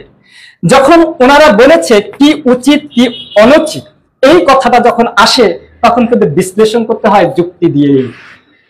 কারণ আমার কেন উচিত কেন উচিত নয়, আইন প্রতিষ্ঠা হয়েছে এই নীতি বিদ্যার থেকে, এই যৌক্তিকতা থেকে, এই দর্শন থেকেই।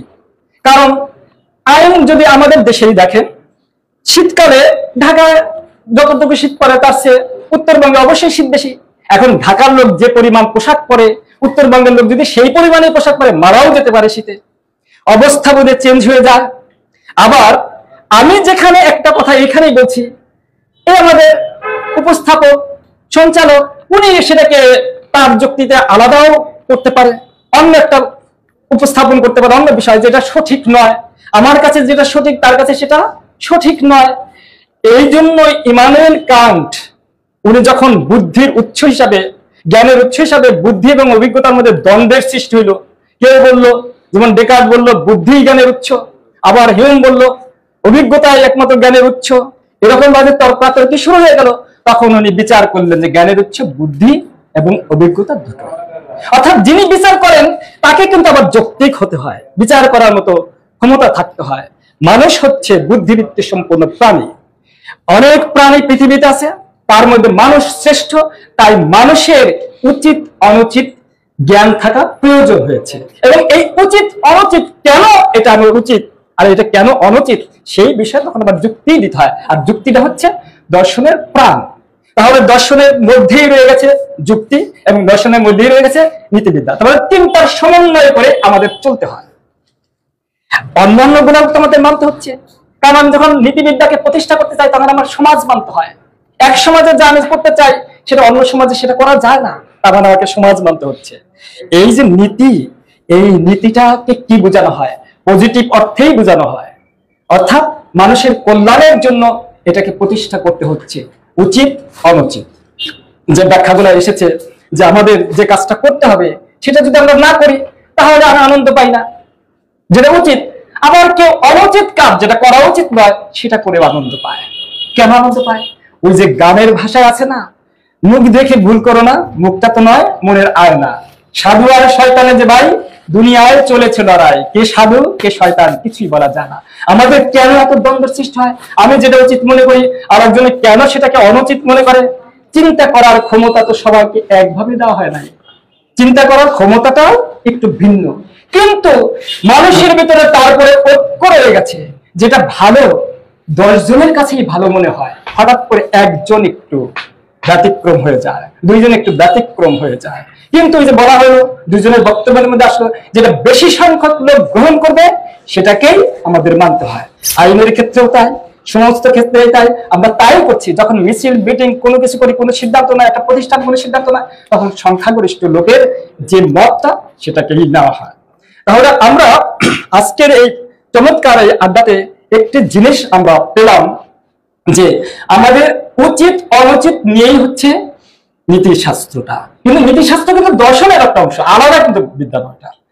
আলাদা বিদ্যা যেগুলো হয়েছে সেগুলোও দর্শনের অংশ। মানে টোটালটাই জীবন জগৎ বলতে তো আর কিছু বাইরের কিছু বোঝায় না। জগৎ বলতে সৃষ্টিকর্তা আসবে, জগৎ বলতে মন আসবে, জগৎ বলতে আমার আত্মা আসবে, সমস্ত কিছু আসবে। আর মনের যে কথা বলা হয়েছে, যেমন ওনারা বলেছেন আচরণ নিয়ে যে বিদ্যা আলোচনা করে সেটাকে কিন্তু মনোবিজ্ঞান বলা হয়। এখন আচরণের মধ্যে উচিত অনুচিত যেটা নিয়ে আলোচনা করে সেটাকে বলা হয় নীতিবিদ্যা। তাহলে এখানেও কিন্তু খালি মন আচরণ বললেই হবে না যে আমি আচরণ নিয়ে আলোচনা করি, আচরণ নিয়ে আলোচনা করে মনোবিজ্ঞান সেটা, কারণ মন তো দেখা যায় না।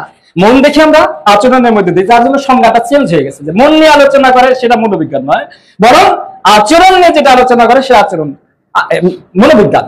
কিন্তু এই আচরণটা কি আমার করা ঠিক হলো না ঠিক হলো না, এইটা নিয়ে যে আলোচনা করে সেটাই হচ্ছে নীতিবিদ্যা। তাই আমাদের নীতিবিদ্যার জ্ঞান অবশ্যই থাকতে হবে। সমাজকে রাষ্ট্রকে সুন্দর করতে হলে আমাদের নীতিশাস্ত্র পড়তে হবে। যখন সমাজে ঘুষ চলে কবির মাথায় তখন অন্য খেলা খেলে, সে কবিতা লেখে ঘূর্ণি পাকে দুর্নীতিতে দেশ তো খাচ্ছে নেকড়ে, ছাগল ছানা চেঁচিয়ে বলে বেশ তো মজা দেখরে, মানুষ নামে ভণ্ডামিতে বানর সেজে বাপরে, ঘুষের রাজ্যে সবাই অন্ধ, ঘুষ না দিলে চাকরে, আদালতের দণ্ডবিধি আইন কোথায় হাকরে, অন্ধ কি সব বুদ্ধিজীবী অন্ধকারে থাকবে। এসব কিছু দেখে আমার মাথায় দেয় দোলছে, মনে হয় একেবারে সব মাথায় ঢালি দোলছে। এই যে কবি কিন্তু ঘুষের বিরুদ্ধে গেল, কিন্তু এত মানুষ ঘুষ খেয়ে আনন্দ পেল, কবির একা মাথায় কেন এত বেদনার সৃষ্টি হলো যে ঘুষ আমাদের উচিত নয়, এটা অনুচিত একটা কাজ। এটাই হচ্ছে নীতিশাস্ত্রের একটা বিষয়। কাজে আমাদের নীতিশাস্ত্র জানতে হবে, দর্শন জানতে হবে, সমাজ জানতে হবে, মনোবিজ্ঞান জানতে হবে, সবকিছুকে মিলেই আমাদের সুন্দর একটা পরিবেশ সৃষ্টি করতে হবে। সবাইকে ধন্যবাদ জানিয়ে আমি আমার বক্তব্য শেষ করছি। বাহ, চমৎকার চমৎকার। অধ্যাপক সাদি সালমান একেবারে চমৎকার কবিতার মধ্য দিয়ে নানান ভাবে নানান পর্যায়ে নানান কথার মধ্য দিয়ে তার এই আলোচনাকে অত্যন্ত আকর্ষণীয় করে তুলেছিলেন। সম্মানিত দর্শক শ্রোতা, আর এভাবে আমাদের শিল্প আড্ডার সার্থকতা প্রমাণিত হয়। তো খুব ভালো লাগলো সত্যি সত্যি এই দর্শনের আলোচনা এত সুন্দর। এটা এই কাঠখোট্টা মরুভূমির মতোই সেই শুষ্ক যে বিষয় দর্শন, সেটার আলোচনা কে এত চমৎকার করে উপস্থাপন করতে পারা, এটা তার অন্যতম একটা উদাহরণ। জনাব অধ্যাপক সাদি সালমান, কৃতজ্ঞতা জানাচ্ছে এই শিল্প আড্ডা আপনাকে। হ্যাঁ, আচ্ছা, যাই হোক। তো প্রিয় দর্শক শ্রোতা, এরপর আসলে সবাই ভালো চমৎকার বলছেন। আসলে আমি ভয়ের মধ্যে ছিলাম এই দর্শনের কাঠখোট্টা আলোচনায় আমরা কতটা এগোতে পারি, বা আশা করি আমাদের দর্শক শ্রোতা যারা লাইভ দেখছেন মনে হয় ভালো লাগছে। আর সবার ভালো লাগবে তাও না, এই বিষয়ে যারা ভাবেন তাদের ভালো লাগবে আশা করি। এখন কথা বলবেন অধ্যাপক গোপীনাথ দত্ত, সহযোগী অধ্যাপক ইংরেজি বিভাগ, সরকারি কুমুদিনী কলেজ বা কুমুদিনী সরকারি কলেজ, টাঙ্গাইল। অত্যন্ত বিজ্ঞ মানুষ, অনেক জানাশোনা। আমরা সবসময় তার চমৎকার বিজ্ঞজনোচিত সেই আলোচনা উপভোগ করে থাকি। আজকেও আমরা সেই তার কাছ থেকে, দর্শক শ্রোতা, সেই অধ্যাপক গোপীনাথ দত্ত শুনবো তার কাছ থেকে। সুপ্রিয় উজ্জ্বল ভাই, আপনার নাইস কমপ্লিমেন্টের জন্য। তো এখানে আমরা যারা উপস্থিত আছি আজকের শিল্প আড্ডায়, আর্ট লাভার, শিল্প সাহিত্য অনুরাগী যারা রয়েছে, আমাদের নিয়মিত আড্ডায়, সান্ধ্যকালীন এই আড্ডায় আমি সকলকে শুভেচ্ছা জানাচ্ছি এবং অনলাইনে যারা দেখছেন তাদেরকেও শুভেচ্ছা জানাচ্ছি। আজকের নির্ধারিত বিষয়টা ছিল জীবন দর্শন ও নীতিশাস্ত্র। আমরা খুব সুন্দর আলোচনা শুনছিলাম দর্শন বিভাগের তিনজন অধ্যাপকের কাছ থেকে। তো আসলে দর্শনের যে ব্যাপারটা, এখানে নীতিশাস্ত্রের যে ব্যাপারটা এবং দর্শনের যে ব্যাপারটা, এই ব্যাপারগুলোকে আমরা যদি বাস্তব জীবনের সাথে রিলেট না করতে পারি, আমার মনে হয় এই আলোচনাও যেমন নিরস হবে এবং আমাদের বোঝার ক্ষেত্রেও ত্রুটি থেকে যাবে আর কি। তো আমি আমার বোধ থেকে এবং আমার সাহিত্যের একজন শিক্ষক এবং ছাত্র হিসাবে আমার বোধ থেকে নীতিশাস্ত্র এবং দর্শন সম্পর্কে যে ধারণাটা আমার মনের মধ্যে এখন আসছে, আমি সে বিষয়েই আমি শেয়ার করবো আপনাদের সাথে। মূলত দর্শন হচ্ছে সামগ্রিক জীবন প্রক্রিয়ারই একটি অংশ। আমরা জানি আমাদের জীবনের বিভিন্ন ক্ষেত্র রয়েছে, এখানে আমাদের রাজনীতি রয়েছে, সমাজ রয়েছে, মানুষ রয়েছে, আরো অজস্র প্রপঞ্চ রয়েছে আমাদের জীবনের ক্ষেত্রে, যেগুলো দর্শনের আলোচ্য বিষয়। আর নীতিশাস্ত্র হচ্ছে দর্শনেরই একটি অংশ। তো আমরা নীতিশাস্ত্র সম্পর্কে আমরা আলোচনা করতে গেলে পরে যে বিষয়টা আসবে, আমরা জানি যেখানে যদি একাডেমিকলি আলোচনা করা হয়, অনেকেই কথা বলেছেন বড় বড় দার্শনিক যারা সেই শুরু থেকেই, সক্রেটিস, প্লেটো, এরিস্টটল খুব সুন্দর কথা বলেছেন। প্রথমেই সক্রেটিসের কথা আসবে এবং সক্রেটিসের কথাগুলো বলেছেন, আমরা দেখবো আমাদের বাস্তব জীবনের সাথে সেগুলো কতটুকু মিল রয়েছে, আমি সেটাই খুঁজবো আর কি আমার এই আলোচনার মাধ্যমে। সক্রেটিস তো সরাসরি কোনো কথা বলেন নাই, আমরা জানি প্লেটো, রিপাবলিক, জেনোফোন এবং অ্যারিস্টোফেনিসের মাধ্যমে আমরা সক্রেটিসের এই কথাগুলো আমরা জানি। উনি বলেছেন যে আসলে এই যে no one does wrong willingly, আরেকটা কথা বললেন যে an unexamined life is not worth living. No one does wrong willingly। বিষয়টা কি? যে কেউই আসলে সচেতন ভাবে কেউ অন্যায় করে না, অপরাধ করে না। মানুষ অপরাধ করে মূলত তার অজ্ঞতা থেকে এবং তার অজ্ঞানতা থেকে অপরাধটা করে আর কি। এটা হচ্ছে সক্রেটিসের কথা আর কি। আর একটা মাত্র কথা যেটা উনি বললেন যে unexamined life is not worth living. অপরীক্ষিত, অনিরীক্ষিত জীবন সেটা আসলে যাপনের যোগ্য নয়। সক্রেটিস আজ থেকে 2300-2400 বছর আগে এই কথা বললেন আর কি। তো এখানে আমরা দেখি যে আমরা যদি বাস্তব জীবনের সাথে এই বিষয়টা দেখি যে আমরা অনেক মানুষ দেখি সমাজে, দুটো বিষয় এখানে আলোচনায় আসছে। এখানে বলা হয়েছে যে এই যে আত্মবাদ, পরার্থবাদ এবং সর্ববাদ, এখানেও কিন্তু অনেক মোরাল ডাইলেমা আছে আর কি। আরেকটা কথা বলা হয়েছে এখানে, উনি যেটা বললেন যে সমাজের বেশিরভাগ মানুষ যেটা গ্রহণ করছে সেটাই নৈতিক হিসেবে আমরা ধরে নিব আর কি। এখানেও কিন্তু ত্রুটি আছে আর কি ভাবনায়। ত্রুটিটা কোথায়, মানে ত্রুটি বলবো না আমি, সংকট আছে, মোরাল ডাইলেমা আছে। ডাইলেমাটা কি? রবীন্দ্রনাথের কথাটা বলতে হয় যে সমাজ হচ্ছে শিশুর মতো, আর শিশুর সব আবদার যদি আমরা মেনে নিই, সেই সমাজ কখনো বিকশিত হবে না। অর্থাৎ সমাজের যে বিকাশমান প্রক্রিয়াটা, এটার ক্ষেত্রে আমাদের অবদানের ব্যাপার আছে এবং সেটাকে সংস্কারের ব্যাপার আছে সার্বক্ষণিক। এই যে আমরা রাষ্ট্র সংস্কারের কথা বলি, এতদিন আগে রাষ্ট্র সম্পর্কে এত বড় বড় কথা বলা হলো, এত নির্দেশনা দেওয়া হলো, গণতন্ত্র, আরো কত তন্ত্র। তো আমরা দেখি যে আমরা সংকটে পড়ে যাই বাস্তব ক্ষেত্রে এসে, বাস্তবতা এরকমই আর কি। তো এখানে এটা একটা কিন্তু বড় ধরনের সমস্যা যে আমরা দেখি যে সমাজ হচ্ছে, আমরা যদি বেশিরভাগ মানুষ ধরি সর্ববাদ, তাদের সব যদি মেনে নিই আমরা কতটুকু প্রগতির দিকে এগোতে পারবো আর কি। এখানে কিন্তু একটা মোরাল ডাইলেমা আছে।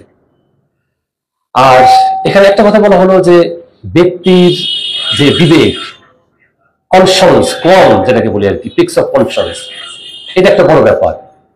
এখানেও কিন্তু একটা বড় ধরনের সংকট আছে, মোরাল ডাইলেমা। আমি আমার বাস্তব জীবনে একটা অভিজ্ঞতা থেকে বলি।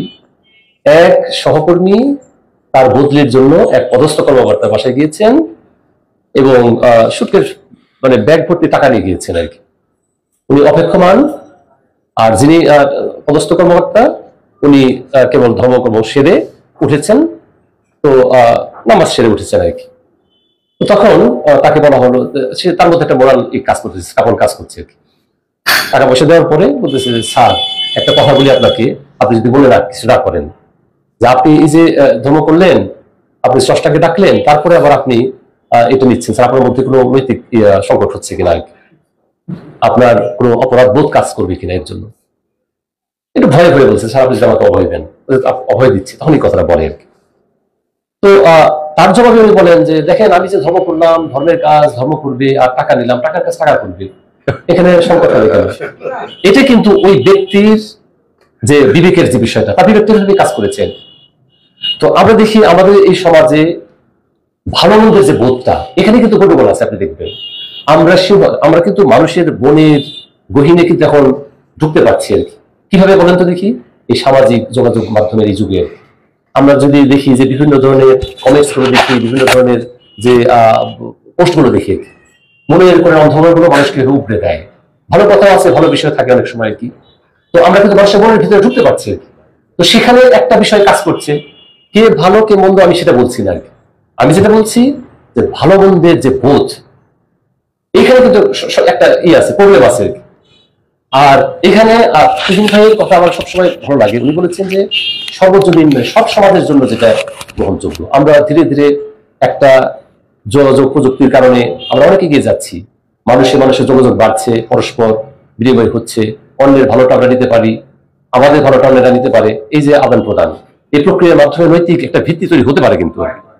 এবং এটা কিন্তু একটা বিষয়, জরুরি বিষয়, যে আমরা সর্বজনীন একটা স্ট্যান্ডার্ড, ওই যে কথাটা আসে ভাবে যে truth is beauty, beauty is truth. যে ট্রুথটা কি? ট্রুথটা আমার জন্য যা সত্য সেটা হলেই হবে না, এটা শুধু ব্যক্তি কেন্দ্রিক হলে হবে না, তো সেটা সর্বজনীন হতে হবে। এটা দর্শনের বিষয়, এটা নীতিশাস্ত্রের বিষয়, এবং এটা হচ্ছে এই জীবনের বিষয় এবং দর্শনের বিষয়। তো আমি যেটা বলছিলাম যে সক্রেটিস এই কথা বললেন, কি বললেন? যে no one does wrong willingly. আরেক ধাপ এগিয়ে প্লেটো কি বললেন ওনার রিপাবলিকে? উনি একটা কথা আমার স্মরণ করি আর কি। উনি বলেছেন যে ভার্চু ইজ দ্য হাইয়েস্ট, মানে justice is the highest virtue. Justice, এক কথায় বলেছেন জাস্টিস, ন্যায় বিচার, ন্যায়বোধ, নৈতিকতা, যাই বলি আমরা, নীতিশাস্ত্র, সেটা হচ্ছে সবচাইতে বড় ধরনের মানুষের মধ্যে বড় ধরনের গুণ। এটা হচ্ছে প্লেটোর কথা।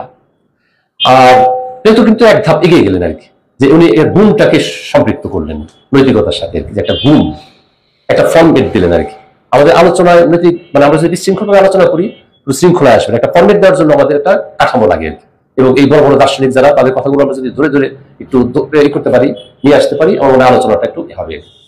তো তার পরবর্তীতে আমরা দেখি যে এই যে এরিস্টটল, উনি কিন্তু খুব দারুণ একটা কথা বললেন এত আগে, যে এটার একটা বাস্তব প্রয়োগ লাগবে, এটা একটা অভ্যাসের বিষয় এবং চর্চার বিষয়। নৈতিকতা এবং এই যে গুণের কথা বললেন প্লেটো, তারপরে ভার্চুর কথা বললেন প্লেটো, জাস্টিসের কথা বললেন, এটার যদি চর্চা না থাকে, এটার যদি বাস্তব জীবনে প্রয়োগ না থাকে, আমরা এই নীতিবোধ এর কোনো গুরুত্ব থাকবে না আর কি। তো এখানে আরেকটা বিষয় থাকবে যে আসলে ঔচিত্য বোধ, ঔচিত্য বিচার যতটুকু সহজ, সেটার প্রয়োগ নিজের জীবনে বা প্রয়োগ করা কিন্তু অনেক তত কঠিন। আমরা খুব সহজেই কিন্তু বিচার করে ফেলি, আমাদের জাজমেন্টটা কিন্তু কুইকলি এসে যায়। এটি একটা বিষয় যে ঔচিত্য বিচারটা যত সহজ এবং এটার প্রয়োগটা ততই কঠিন আর কি। আমি আবার এই মুহূর্তে যেটা মনে আসছে আর কি, সোরেন কার্কেগার্ডের কথা আর কি আমি শুনতে চেয়েছিলাম আপনাদের কাছ থেকে আর কি। উনি এই অবশ্যই ইমানুয়েল কান্টের কথা বলেছেন, আপনারা অনেকে ইমানুয়েল কান্টের এথিক্সের কথা বলেছেন, যে এখানে সোরেন কার্কেগার্ড সম্পর্কে আমরা জানি উনি তো মূলত ডেনমার্কের একজন বড় দার্শনিক আর কি, এবং বিংশ শতাব্দীর যে সবচেয়ে আলোড়ন জাগা নিয়া যে দর্শন, যেটাকে বলি অস্তিবাদ বা অস্তিত্ববাদী দর্শন, এটার মূলত প্রবক্তা বা ফাদার আমরা বলতে পারি সোরেন কার্কেগার্ডকে। তো সোরেন কার্কেগার্ড ওনার তো বিখ্যাত সেই গ্রন্থ আইদার অর, ওখানে অসাধারণ কিছু কথা আছে এবং ওনার জীবনের যে বিষয়গুলো উনি নিয়ে আসছেন এবং দর্শনের সাথে মিলিয়ে দিয়েছেন। দর্শন কোনো তত্ত্ব হিসাবে উনি আনেন নাই, সুন্দরভাবে জীবনের বিষয়গুলোকে নিয়ে আসছে। উনি বলেছেন আসলে যে মানুষকে যে এথিসিস্ট, অর্থাৎ একজন নৈতিক মানুষ, একজন নৈতিক মানুষকে অবশ্যই দুর্ভোগের মধ্য দিয়ে যেতে হয় এবং সত্য প্রচারের জন্য তাকে অনেক অবজ্ঞা, বিদ্রুপ এবং নানা ধরনের যন্ত্রণার মধ্য দিয়ে তাকে যেতে হয়। এটা হচ্ছে সোরেন কার্কেগার্ডের কথা, যে সত্য প্রচারের জন্য মানুষকে কি করতে হয়, অনেক কঠিন পরিস্থিতির মধ্য দিয়ে যেতে হয় এবং অনেক কঠিন পরিস্থিতি। উনি তো জানেন বিশ্বাসী একজন মানুষ, আধুনিক অস্তিত্ববাদে বিংশ শতাব্দীর আধুনিক অস্তিত্ববাদে আমরা দেখি ধর্মটাকে বের করে নিয়ে আসা হয়েছে। কিন্তু সোরেন কারকেগার উনি খ্রিস্ট ধর্ম অবলম্বী ছিলেন এবং ওনার ফাদার খুব ভীষণ ধর্মপ্রাণ একজন খ্রিস্টান ছিলেন। এবং এখানে উনি এই কথাটা বলেছেন যে আসলে যে একজন নৈতিক মানুষকে যীশু খ্রিস্টের কথাটা মনে রেখেন, সত্য প্রচারের জন্য ওনাকে জীবন দিতে হলো, মানুষের মুক্তির জন্য ওনাকে জীবন দিতে হলো। তো একজন নৈতিক মানুষকে কি করতে হয়? তাকে অনেক কষ্ট সহ্য করতে হয়, কখনো কখনো নিঃসঙ্গ হয়ে যেতে পারে, সমাজ থেকে বিচ্ছিন্ন হয়ে যেতে পারে, কিন্তু তাকে কি করতে হয়? তাকে কঠিন পরিস্থিতির মধ্যে দিয়ে যেতে হয় এবং সেটা মেনে নিতে হয়।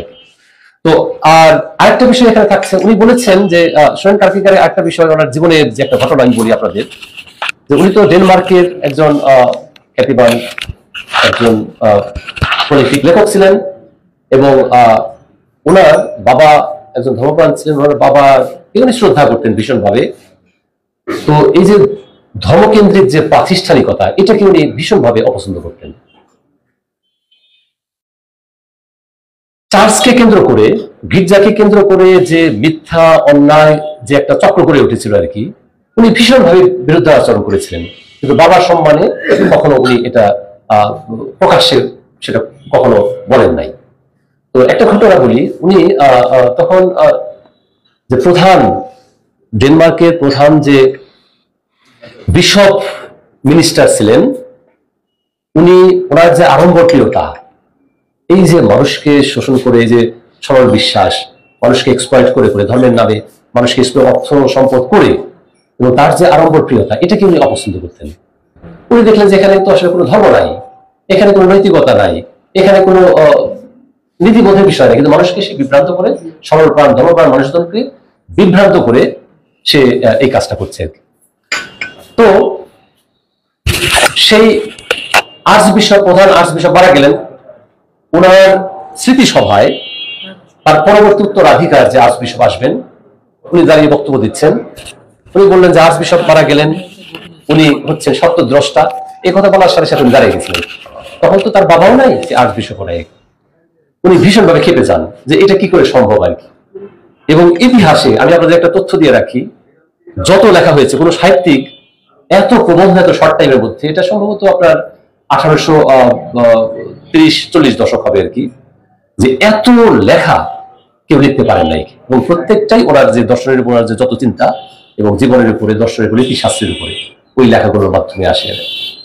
আর উনি বলেছেন যে আসলে না, এই প্রাতিষ্ঠানিকতার মধ্যে কোনো সত্য নেই, এই প্রাতিষ্ঠানিকতার মধ্যে মানুষের কোনো মুক্তি থাকতে পারে না, এবং এটা বড় অনাচার অন্যায়ের জন্ম দিচ্ছে আর কি।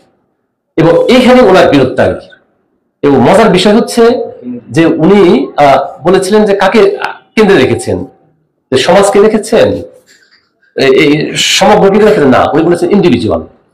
উনি বলেছিলেন যে আমার যদি নাম ফলক, আমার যে সমাধি ফলক, আমি যে মারা যাবো, সমাধি ফলকে যদি কিছু লিখতে হয়, কিচ্ছু লেখার দরকার নেই, দ্য ইন্ডিভিজুয়াল, এই কথাটা লেখা থাকবে শুধু। ইন্ডিভিজুয়াল মানে কি? ব্যক্তি, মানে সমস্ত কিছুর কেন্দ্রে হচ্ছে ব্যক্তি। দেখেন একটা শব্দ উনি বলেছেন বারবারই কথাটা ওই প্রবন্ধগুলোতে, যে আমি মারা যাবো, মারা যাওয়ার পরে যদি আপনারা কেউ সমাধি ফলক লিখতে চান তাহলে দি ইন্ডিভিজুয়াল লেখেন আর কি। কিন্তু আসলে তার লেখা হয় নাই। কি লেখা হয়েছিল? ওনার যে ওই 1935 সালে ডেনমার্কের একটা শহরে ওনার সমাধিস্থ হন। ওখানে লেখা হয়েছিল যে আমি বেঁচে আছি, এর চাই সে সত্য আর কি, আমি বেঁচে আছি, এর চাইতে সত্য আর কি। এই যে অস্তিত্ববাদী দর্শন, আধুনিক যে দর্শনের যে একটা অংশ অস্তিত্ববাদ, এটাকে গুরুত্ব দিয়ে মূলত 100 বছর পরে গিয়ে ওনার একটা মানে সমাধি ফলক করা হয়। ওইখানে এই কথা লেখা হয় যে আমি বেঁচে আছি, ডেনমার্কে এখনো আছে লেখাটা, আপনারা দেখবেন, সার্চ দিলে দেখবেন যে ওনার সমাধি ফলক এটা লেখা আছে। তো এই হচ্ছে সোরেন কারকেগার। এবং আমার কাছে মনে হয় যে উনি ধর্মকেন্দ্রিক হলে পরেও ওনার দর্শনটা, ওনার অস্তিবাদী দর্শন, উনি তো প্রথম চিন্তাটা করলেন আর কি। যদিও চিন্তাটা নতুন কিছু না, কিন্তু এর আগে থেকে অনেক, উইলিয়াম শেক্সপিয়ারের মধ্যে কি আমরা পাই না, অনেক পাই এগুলো আর কি। তার আগে ধরে সাহিত্যের মধ্যে আমরা পাই না, চর্চার মধ্যে আমরা এই বিষয়গুলো পাই, কিন্তু আমরা কাঠামোবদ্ধ করেন প্রথম এই সোরেন কারকেগার।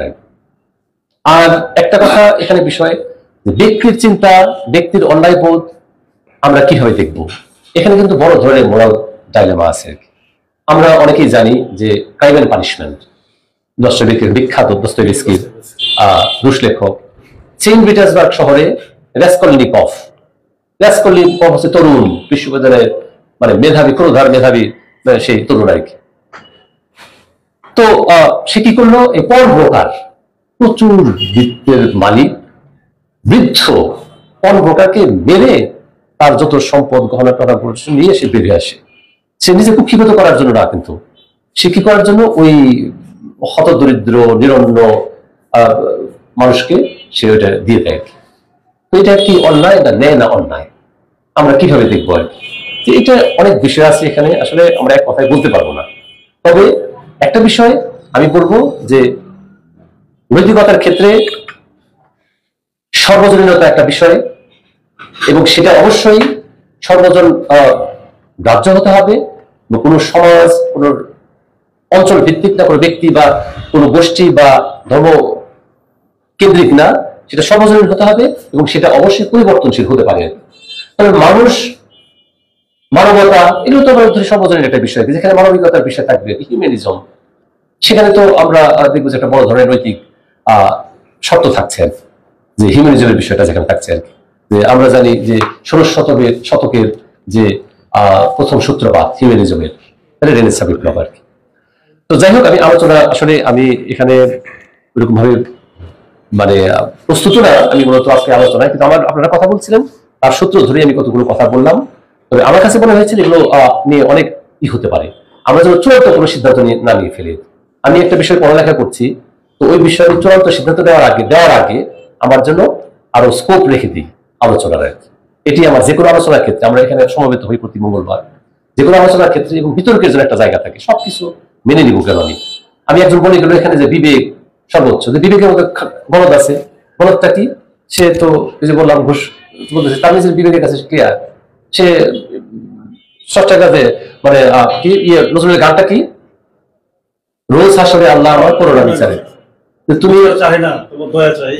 বিচার করলে মানে ই করতে পারে, আমাদের বিশ্বাস করে শেষ করতে পারবো না। শুনেন, বিচার আমি যদি অন্যায় করি, আমি বিচারের মুখোমুখি হতে আমার সমস্যা কোথায়?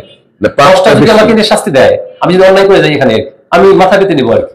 আমার ওইভাবে তো গান লেখা, এটা মানে মননশীল কোনো গান না আর কি। এটাকে সমালোচনা করেছে হুমায়ুন আজাদ স্যার, খুব সমালোচনা করেছে, কিন্তু আমার ভাবনা লেগেছে আর কি।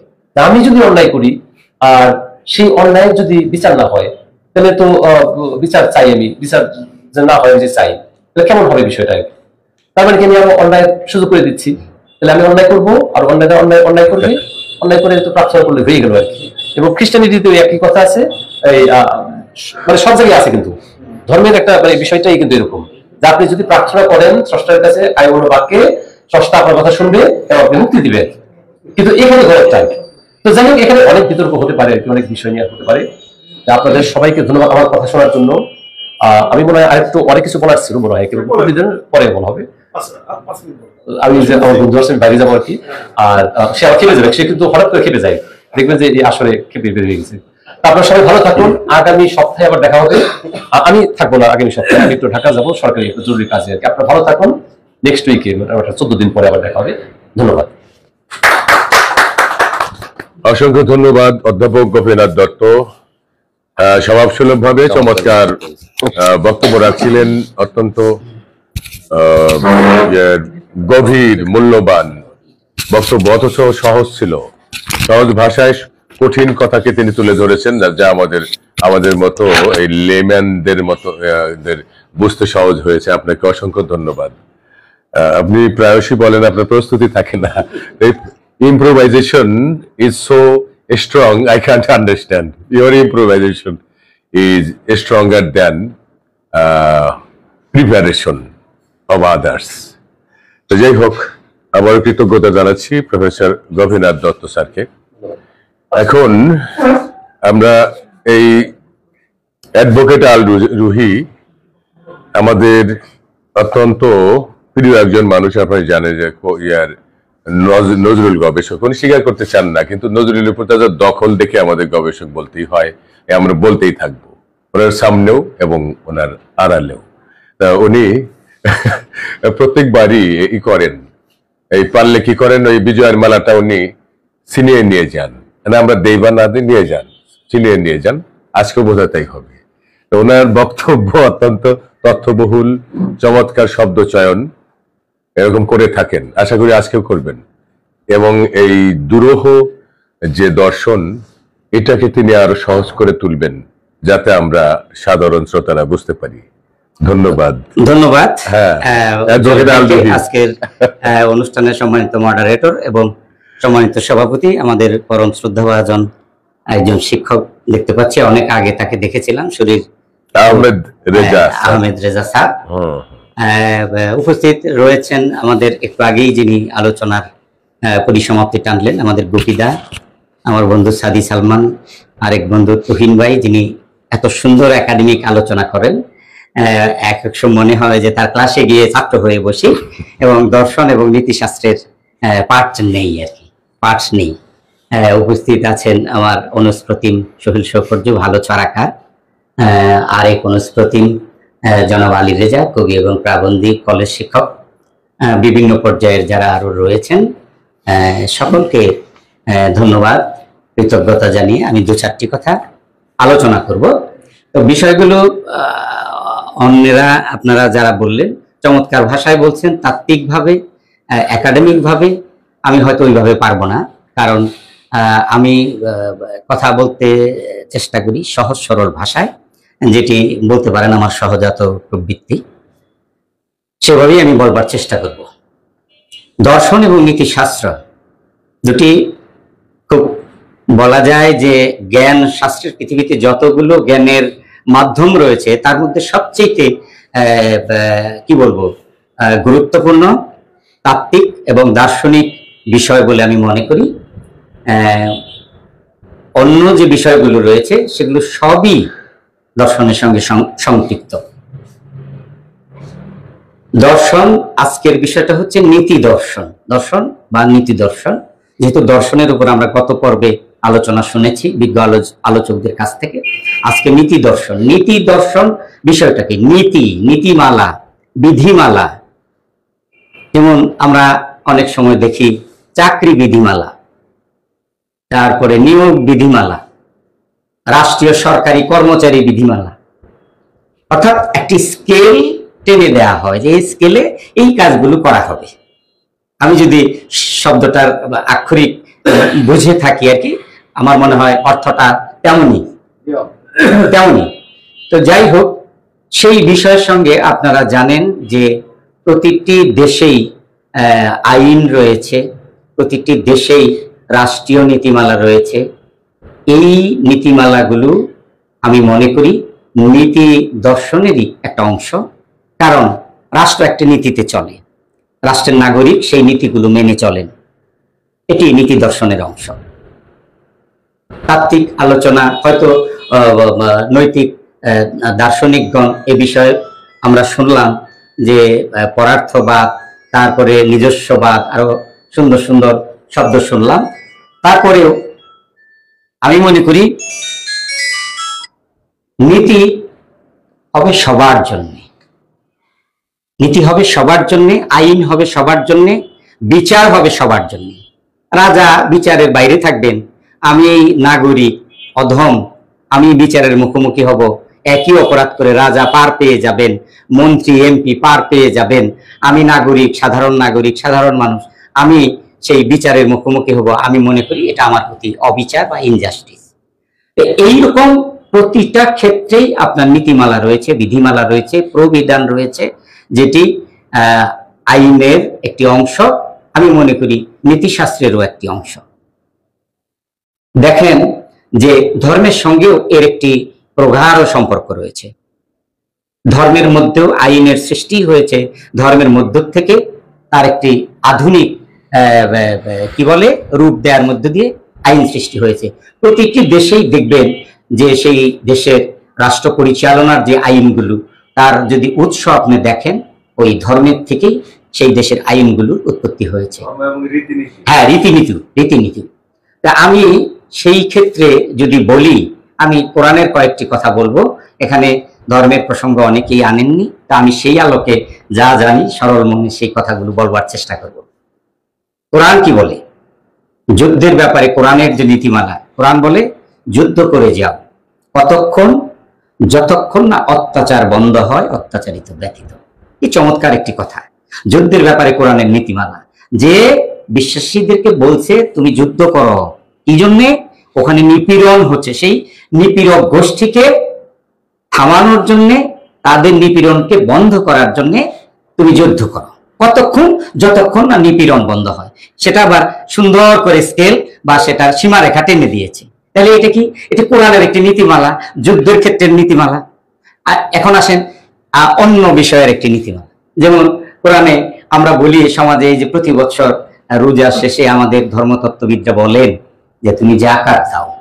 জাকাতটা হচ্ছে গরিবের হক, তোমার সম্পদের একটা অংশ দিয়ে দাও। কিন্তু কোরআন কিন্তু ওইভাবে বলেনি। কোরআনের আইন যদি এই সমাজে প্রতিষ্ঠিত করা যায়, তাহলে আমি মনে করি মুসলমান সমাজে এবং একটি রাষ্ট্রে দরিদ্রই থাকবে না। জাকাত সম্পর্কে তখনও পরিপূর্ণ একটি আয়াত নাজিল হয়নি। তখন এক সাহাবী জিজ্ঞাসা করলেন, হে মুহাম্মদ, জাকাত কি? তখন তিনি চুপ রইলেন। তখনই তার কানে কানে ফেরেশতা জিবরাইল বললেন, হে মুহাম্মদ, আপনি বলে দিন, জাকাত হচ্ছে তাহাই বৎসর শেষে তোমার প্রয়োজন শেষে যা উদ্বৃত্ত হয় তা সবই জাকাত। আর মোল্লা সাহেবরা সেটার ব্যাখ্যা দিলেন কি? ব্যাখ্যা দিলেন যে না, তোমার যদি 100 টাকা থাকে তার থেকে 2.5 টাকা তুমি প্রতি বৎসর দান করবা। কিন্তু কোরআনের বিধান কি তাই? হযরত আবু যর গিফারি রাদিয়াল্লাহু তাআলা আনহু এটি যখন বলেছিলেন রাসূলের ইন্তেকালের পর, তাকে হত্যা করা হয়েছে নির্মমভাবে। তাহলে কোরআনের সেই জাকাত বিধানটা কত বিজ্ঞানসম্মত, কত আধুনিক। যে মুহাম্মদ, আপনি বলে দিন, বৎসর শেষে উদ্বৃত্ত যাহা তা সবই দিয়ে দিতে হবে বাইতুল মালের মধ্যে। এটা হচ্ছে কোরআনের জাকাতের নীতিমালা। যে আমি আগেই বলেছি যে ধর্মের সঙ্গে নীতি দর্শনের কত চমৎকার একটি যোগসূত্র রয়েছে। এখানে আবার আরেকটি বিষয় আসে। দেখেন, আফগানিস্তানে তালেবানরা ক্ষমতা নিল, দ্বিতীয়বার ক্ষমতা নিল। সেখানে মেয়েদেরকে কি করে? এরকম বুরকা নামে হিজাব পরিয়ে পায়ের থেকে মাথা পর্যন্ত একটা মেয়ে মানুষকে পুটলি বেঁধে রাস্তাঘাটে চলতে বলে। গরমের দিনে কি অবস্থা, মরুভূমির দেশ। কিন্তু কোরআনে সেই পর্দার সেই নীতিমালাটা কি, বিধানটা কি, সেটা কিন্তু স্পষ্টাক্ষরে আল্লাহ বলে দিয়েছেন। কি বলে দিয়েছেন? পূর্ণবয়স্ক মহিলারা তোমরা অবশ্যই শালীনভাবে চলাফেরা করো, আর তোমাদের গুপ্ত অঙ্গকে হেফাজত করো। আর সেই পর্দার বিধানটা আলেমরা আর ওই তালেবানিরা কি বানাইলো? মহিলা মাথা ডাকবে, মুখ ডাকবে, বুক ডাকবে, পায়ে মোজা পরবে, হাতে মোজা পরবে, একবারে মুখমণ্ডল ওপেন রাখার কথা। গুপ্তাঙ্গ হেফাজত করতে বলছে পবিত্র কোরআনে পর্দা সম্পর্কে, আর কিচ্ছু বলেনি। আর সেইটার ব্যাখ্যাটা এই বেটারা কি দেয়? আলেম নামক বেটারা। আমি যদি বলি আমাকে ধরে পেটাবে রাস্তাঘাটে, এই বেটারা, এই পশ্চাৎপদরা আমাকে পেটাবে রাস্তাঘাটে, যে একটা নাস্তিক পাইছে, একটা বেদিন পাইছে, এটা কি কর? আমরা এত কালিটে যাই না, এলাম এইভাবে পর্দা করতে হবে, ওইভাবে পর্দা করতে হবে। এখন আমার বোন আমার বাবার কাছে যাবে, সে কি ওই অবগুণ্ঠন করে যাবে? আমার ছোট বোন আমার কাছে আসবে, সে কি অবগুণ্ঠন করে আসবে? আমি তো তাকে ছোটবেলা থেকে দেখেছি। তাহলে কোরআনের পর্দা প্রথার যে নীতিমালা, সেটি কত চমৎকার, কত আধুনিক। অথবা সেটাকে এই বেটারা কিভাবে ভুল ব্যাখ্যা দিয়ে সমাজে আজকে 1400 বৎসর যাবৎ প্রচলন করে রেখেছে। কোরআনে 5টা করে যে তোমরা তোমাদের গুপ্তাঙ্গকে হেফাজত করো। আমি একটু আপনাকে ইন্টারাপশন করি। যেমন আমি যদি আমার মিসেস এর রুমেও যাই, হ্যাঁ, উইথ পারমিশন কিন্তু আমাকে যেতে হবে অবশ্যই। তাহলে এটা কেমন হলো বলেন? আমার মিসেস এর রুমে যাব, এটা তো পারমিশনের দরকার কি? কিন্তু পারমিশন নিতে হচ্ছে। এই যে পর্দার কথা যে বললেন, হ্যাঁ, অন্য কোনো একটা অন্যরকম এক্সপ্লেনেশন আছে কিনা, হ্যাঁ, এটা আমি নিশ্চিত হয়নি। না, নিষিদ্ধ এরকম। সেটা হলো, আপনি ঠিকই বলেছেন। আপনি আরেকটা প্রসঙ্গ টানছেন, সেটা হচ্ছে শুধু আমার বাড়িতে না, এটা এখানেও কোরআনের একটা নীতিমালা আছে, আয়াত আছে। সেটা কি? তোমরা যখন অন্যের বাড়িতে ঢুকবে, অবশ্যই তোমরা তাকে ডেকে তাকে সচেতন করে সে অ্যালার্ট হওয়ার পর তবেই অনুমতি দিলে তার বাড়িতে ঢুকবে, এবং সেটা নিজের বাড়িতেও। ওই যে আপনার কথার সম্পর্ক দিলাম। তারপরে যেমন আমি একজন কৃষক, আমার স্বামী ঠিক আছে, মানে কৃষক, আমি কাজ করতে গেছি। এমন সময় আমার বাড়িতে স্ত্রী আছে, আমার গরুটা ছুটে গেল, একমাত্র আমার জীবিকার মানে সেই গরুটা চলছে। তারপরে এইসব তারপরে গরু ওইখানে যাওয়া যাবে গরু খুঁজতে? অবাস্তব, ইমপ্র্যাকটিক্যাল। স্যারকে ধন্যবাদ, এখানে রিল্যাক্স হতেই হবে। স্যারকে অসংখ্য ধন্যবাদ আমাকে এই আলোচনার সূত্র বা তথ্য বা উৎস দেওয়ার জন্য। এইভাবে আরেকটু ঘুরি ভাই, মানে অতিরিক্ত করছে। আরেকটা প্রশ্ন বলেন। শালীনতা বা শালীন বলি আর কি, সেটা আপেক্ষিক কিনা? না, আপনি চমৎকার একটি প্রশ্ন করেছেন। শালীনতার কোনো সীমা পরিসীমা নেই। এক এক দেশে, একটু আগে এই বিষয়টি নিয়ে আলোচনা হয়েছে, শালীনতার ব্যাখ্যা এক এক দেশে, এক এক সমাজে, এক এক সভ্যতায় এক এক রকম। তবে এটি আমি যেহেতু কোরআনের প্রসঙ্গ টেনেছি, আমি কোরআনের আলোকেই কথাগুলো বলছি। এটা যারা মুসলমান তারা এইভাবে মানার ক্ষেত্রে আছে। আমি এই জন্য কথাটি বলেছি যে নীতিশাস্ত্রের সঙ্গে ধর্মের এবং আইনের কি চমৎকার সম্পর্ক। এখন আইনের প্রসঙ্গ আসে, চুরি করলে হাত কেটে দেয়, এটা কোরআনিক আইন। বাংলাদেশে হাত কেটে দেয় না, কিন্তু শাস্তির বিধান কিন্তু আছে। কোরআন এই চুরির যে বিধানটা, সেকশনটা 379 ফৌজদারি কার্যবিধির ধারায়, দণ্ডবিধির 379, এই সেকশনে এই সেকশনটাই জামিনের অযোগ্য। তারপরেও বিচারক জামিন দেয়। কখন জামিন দেয়? জামিনের কিছু বৈশিষ্ট্য যখন তৈরি হয়, কিছু ক্ষেত্র যখন তৈরি হয়, তখন বিচারক ওই ওই অযোগ্য ধারাটাকেই বিবেচনায় নিয়ে জামিন দেয়। কেন দেয়? যে আমি জামিন দিলাম, এটার অর্থ এই নয় যে মামলা শেষ হয়ে গেল, ও এই মামলার দায় হইতে অব্যাহতি পেল, তা কিন্তু না। এই জন্য জামিন দেয়। আরো কিছু কারণে জামিন দেয়। 1 বছর যাবৎ লোকটা হাজতে আছে, ওর বউ পোলাপান না খেয়ে আছে, অথবা ওই ওই যিনি চর্যবৃত্তির সঙ্গে জড়িত হয়ে অভিযুক্ত হলেন, পুলিশ দ্বারা ধৃত হয়ে আইনে সোপর্দ হলেন, তিনি কেন জামিন পাবেন? যদি মহিলা হয়, তার বুকের দুধের বাচ্চা আছে, অথবা তিনি সেখানে তার থাকা সমস্যা হচ্ছে, তাকেও এই সমস্ত ক্রাইটেরিয়ার বিবেচনায় তাকে বিচারক জামিন দেন, দয়া করেন। কিন্তু মামলা কিন্তু শেষ হয় না। সাক্ষ্য প্রমাণের তিনি যদি দোষী সাব্যস্ত হন, তাকে তার বিরুদ্ধে কনভিকশন হবে, তিনি কনভিক্টেড হবেন। এই যে রাষ্ট্রের প্রচলিত আইন, কোরআনও যেরকম বলে, যেমন দেখুন কোরআনের সঙ্গে আমাদের প্রচলিত আইনের কত সঙ্গতিপূর্ণ মিল রয়েছে। মিলটা কি? আপনি একজনের খুন করলেন, সাক্ষ্য প্রমাণে আপনি দোষী সাব্যস্ত হলেন, দেখা সাক্ষীরা বলল আই উইটনেস এভিডেন্স, বললেন হ্যাঁ আমার সামনে দেখলাম গভীর বাবু এই সোহেলকে একটা ছুরি দিয়ে পেটের মধ্যে ধাক্কা মেরে কয়েকবার স্টেপ করলেন, তারপর সেখানে সোহেল লুটিয়ে পড়লেন, আমি দেখলাম, তারপরে সোহেলকে মেরে গভীর বাবু দৌড়ে পালিয়ে গেলেন। আর কে কে দেখছে? ওই যে XY যে টমককে দেখছে। এটা যখন প্রমাণ হয়ে গেল জজ সাহেবের সামনে, বিচারকের সামনে, তখন আপনাকে গভীর বাবুকে কি মৃত্যুদণ্ডের আদেশ দিবেন। এটা তো গেল আমাদের দেশে প্রচলিত আইন। যদি ইসলামিক ল হয়, তাও ওই মৃত্যুর পরিবর্তে মৃত্যুই কাতেলি তাকে করা হয়। কাতেল মানে হত্যা করা হয়। তাহলে ধর্মের সঙ্গে দেখেন, ধর্মের সঙ্গে কিভাবে আইনের সম্পর্ক। আমি সেই নীতি দর্শন, যেহেতু নীতিটা কোথা থেকে উৎপত্তি হয়? নীতিটা হয় কিছু ভালো ধারণার থেকে। সেই ভালো ধারণাটা সবার জন্য, যেমন নীতি দর্শনের 3টে সূত্রের কথা বলা হয়েছে, যে পরার্থবাদ, পরের জন্য, বা সর্বস্ববাদ, সবার জন্য রাষ্ট্র যখন মনে করে যে এই নীতিটা গ্রহণ করলে রাষ্ট্রের সংখ্যাগরিষ্ঠ নাগরিক কল্যাণ পাবে, তাদের কল্যাণ বয়ে আসবে তাদের জীবনে, সামাজিক জীবনে, পারিবারিক জীবনে, রাষ্ট্রীয় জীবনে, তখন সেটাকে নীতি হিসাবে গ্রহণ করা হয়, সেটাকে আইন হিসাবে গ্রহণ হয়। নীতিশাস্ত্র সেই আইনের কথাই বলে। আর সেই আইনটার সৃষ্টি হয়েছে নীতিশাস্ত্র থেকে, ভালো কিছুর থেকে। সেটি আমি আলোচনা লম্বা করব না, আমি সংক্ষেপ করব। সেটি হচ্ছে, যেমন একজন শিল্পস্রষ্টা, একজন কাব্যস্রষ্টা যখন বলেন, সেখানেও দেখেন তার নীতিবোধ, তার দর্শন, সেই নীতি দর্শনটা যদি কল্যাণকামী বক্তব্য দ্বারা পরিচালিত হয়, সেটা কবিতা হোক, সেটা নাটক হোক, সেটা একটা প্রবন্ধ হোক, সেটা একটা নিবন্ধ হোক, কলাম হোক, সেটা অবশ্যই নীতি দর্শনের আওতায় আসে। যেমন কিভাবে নজরুল যখন বলেন যে মানুষের চেয়ে বড় কিছু নাই, নহে কিছু মহিয়ান। মানুষকে তিনি সবার চেয়ে উপরে স্থান দিয়েছেন। কেন দিয়েছেন? নীতিশাস্ত্র বলে যে সব মানুষের কল্যাণ করো, আর কবি বলে যে মানুষকে সর্বাগ্রে স্থান দিতে হবে, মর্যাদা দিতে হবে। মর্যাদা দেওয়ার পর তার মর্যাদার সঙ্গে আর যা যা সম্পর্কিত তাটাও দিতে হবে। একটি কল্যাণ রাষ্ট্রের ধারণায় যা বলা আছে, কল্যাণকর রাষ্ট্রের যে ধারণাগুলো বলা আছে। আরেকটা জায়গায় তিনি বলেছেন, যে কুলি মজুর কবিতায় তিনি বলেছেন যে কি, তোমরা রহিবে তেতালার পরে, আমরা রহিব নিচে, অথচ তোমাদের দেবতা বলিব সে ভরসা আজ মিছে। অর্থাৎ সেই 1917 সালে রুশ বিপ্লব হলো।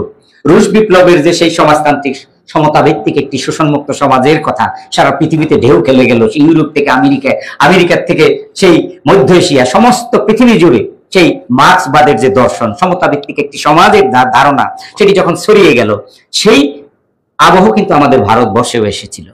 সেটি দ্বারা আমাদের কবি চরম এবং পরম ভাবে আকৃষ্ট হয়েছিলেন। তিনি ভেবেছিলেন যে বিশ্বযুদ্ধে গিয়ে আমি যখন ফিরবো, তখন আমি এই সমাজতন্ত্রবাদ, অর্থাৎ সর্বহারা সকল মানুষের অধিকার প্রতিষ্ঠার জন্য, মেহনতি মানুষের জন্য, মাস পিপলের জন্য একটি সমতা ব্যক্তি শোষণহীন সমাজ প্রতিষ্ঠা করব, এটি তিনি ভেবেছিলেন।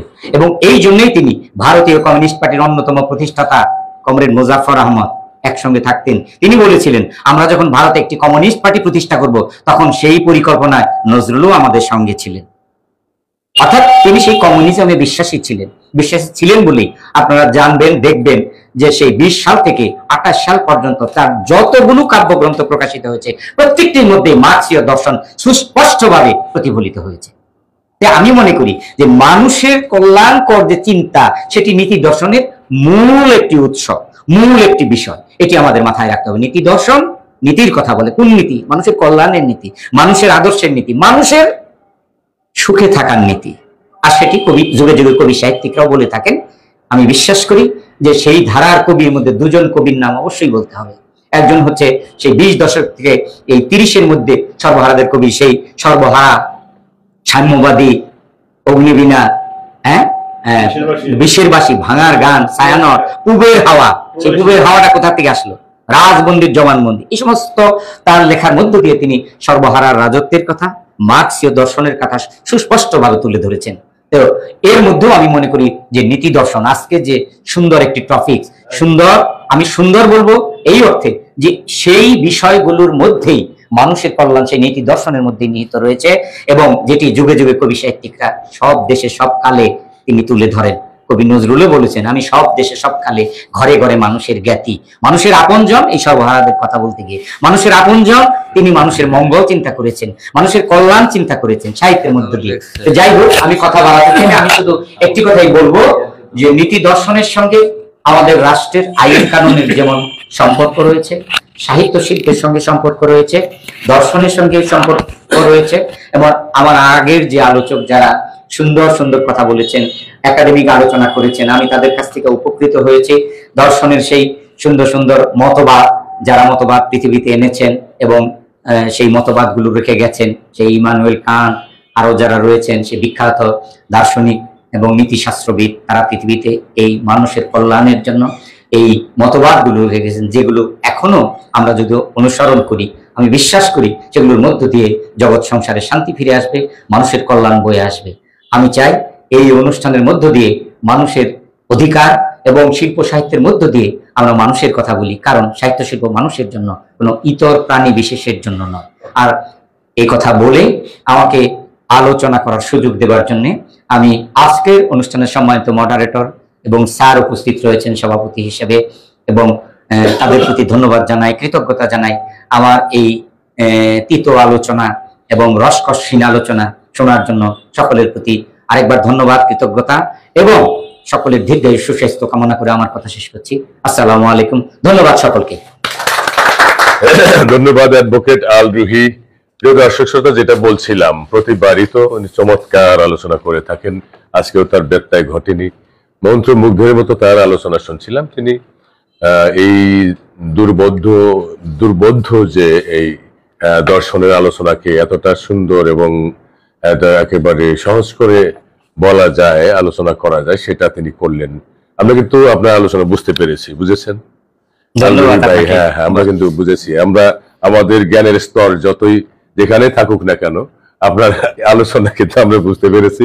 খুব ভালো লাগলো। আশা করি আমাদের যে দর্শক শ্রোতা, আমাদের যারা লাইভ দেখছেন, সম্মানিত দর্শক শ্রোতা, আপনারা আমাদের প্রাণ, আপনারা এগুলো দেখেন বলে আমরা উৎসাহ বোধ করি। তো এই আমাদের আজকের এই অনুষ্ঠানের যে এই গুরুত্ব বাড়িয়ে দিয়েছেন, এবং আমরা খুব গর্বিত বোধ করছি যে আমাদের শিক্ষকের শিক্ষক আলী রেজা স্যার, আহমেদ রেজা স্যার, উনি ইংরেজির অধ্যাপক ছিলেন সরকারি এম আলী কলেজের, এবং আরো বিভিন্ন রাষ্ট্রীয় বিভিন্ন গুরুত্বপূর্ণ সরকারি পদে অধিষ্ঠিত ছিলেন ঢাকা ইউনিভার্সিটির সিনেট মেম্বার। তো উনি, আমি স্যারের বক্তব্যের মধ্য দিয়ে আজকের এই শিল্প আড্ডা সমাপ্তি ঘটবে। তার আগে আমি দুটো কথা আবার একটু বলতে চাই, যে বারবার বলতে ইচ্ছে করছে যে এটা আমাদের এই আয়োজন, আমার মনে হয় এটা সার্থক হচ্ছে, আর এটা চলতে থাকবে। আর এই যে দর্শন, এই বিষয়টার এই দর্শনের আলোচনা আনবার কারণ হলো যে আমরা যখন দেখলাম যে বিভিন্ন কবি লেখকের বিষয়ে যদি আনা হয় তাহলে আমরা এই তো মধ্যে যা জানি ঠিক তাই বলি শুনি। ভাবলাম যে একটু দর্শন একটু জটিল জিনিস, অথচ প্রয়োজন। এই দর্শনের আলোচনা আনলে বক্তারা একটু বুঝে শুনে একটু দেখে লেখাপড়া করে আসবেন। আসলে এই বয়সে আমরা তো আসলে পড়তে চাই না, আমাদের জীবন জীবিকা নিয়ে এত ব্যস্ত হয়ে থাকি যে আমাদের পড়তে অত মন চায় না। কারণ এখন তো আমরা নতুন করে চাকরি খুঁজবো না, সুযোগ পেলে আমরা চাকরি দিই। তাই এখন তো পড়াটাকে তেমন মনে হয় না যে ওরকম পড়ে কি দরকার, একটু বিশ্রাম নিতে ইচ্ছা হয়, ঘুমাতে ইচ্ছা করে, আড্ডা দিতে ইচ্ছা করে। তো ভাবলাম যে আড্ডায় যখন দিব তাহলে একটু শিল্প আড্ডা হোক, আর যেখানে আনন্দ হবে, জ্ঞান অর্জন হবে। তো সেটা ভেবেই এই শিল্প আড্ডা আমরা আয়োজন করেছি। আমার মনে হয় যে আপনার ভালোই লাগে নাকি? এটা জ্ঞানেরও আলোচনা হয়, জ্ঞান আহরণ হচ্ছে, আবার আমরা একটু আনন্দও পাচ্ছি। জ্ঞান অর্জন যখন মানুষের আনন্দের বিষয় হয়ে দাঁড়ায় তাকে থামানো যায় না, তাই আমরাও থামবো না, আমরা চলতেই থাকবো। আর আমার মনে হয় যে দর্শনেরই আরেকটা বিষয় আমরা পরবর্তী আড্ডার জন্য ঠিক করব। প্রিয় দর্শক শ্রোতা, আপনারা মন্তব্য করুন, আলসেমি করবেন না। আপনারা শুনছেন, দেখছেন, আমরা এত কষ্ট করে এই আয়োজন করছি, আরে আপনারা দেখছেন, তাহলে একটু ভালো মন্দ বলুন, মন্দই বলুন, তবু বলুন যে আমাদের আলোচনা আপনাদের ভালো লাগছে না, তবু একটু বলুন, তাহলে ভালো লাগে।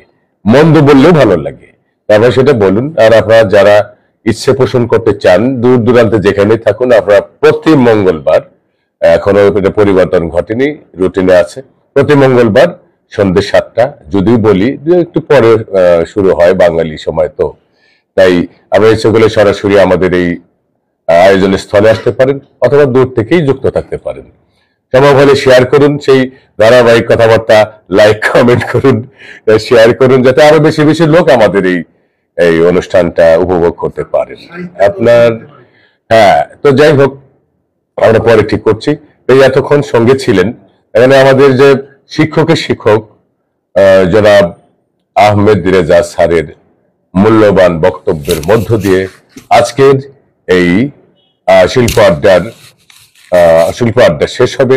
আমি এতক্ষণ আপনাদের সঙ্গে ছিলাম Mohammad Aminul Islam Ujjwal, principal, major general Mohammad Hossain Adarsha college. আর এই অখাদ্য উপস্থাপনা, মানে আমাদের উপস্থাপনাটা নিশ্চয় আপনাদের ভালো লাগে না, তবু চেষ্টা তো চালিয়েছি সঙ্গে থাকার। ভালো থাকুন সবাই, আর আমাদের স্যারের কথা শুনুন, এবং উনি সমাপ্তি জানবেন আজকের শিল্প আড্ডার। স্যার, জনাব অধ্যাপক আহমেদ রেজা স্যার। উপস্থিত সুধীবৃন্দ, এর ভিতরে কেউ কেউ আমার অত্যন্ত স্নেহাস্পদ এবং আমার সহকর্মীর পুত্র মাসুদুর রহমান তুহিন, এবং প্রিন্সিপাল উজ্জ্বল সাহেবও আমার অনেক বছর যাবৎ যোগাযোগ, তার সঙ্গে স্নেহাস্পদ।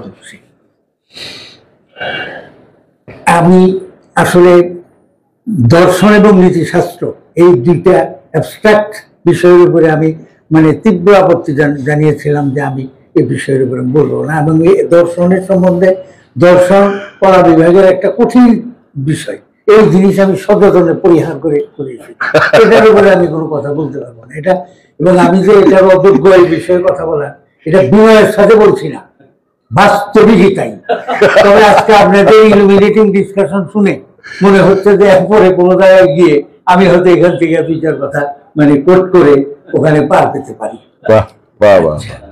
আমি এই শিল্প আড্ডার যে প্রতি সপ্তাহে যে একটা আলোচনা আমাদের মধ্যেই, এর ভিতরে আমার কথা আপনি শুনলেন, একটা নতুন কিছু জানলেন আপনার কথায়, এই যে একজন জ্ঞানের বৃদ্ধি, এটার সঙ্গে আরো সামাজিক সমস্যা গুলা মাঝে মাঝে ইনক্লুড করা যায় কিনা এটা চিন্তা করে দেখবেন।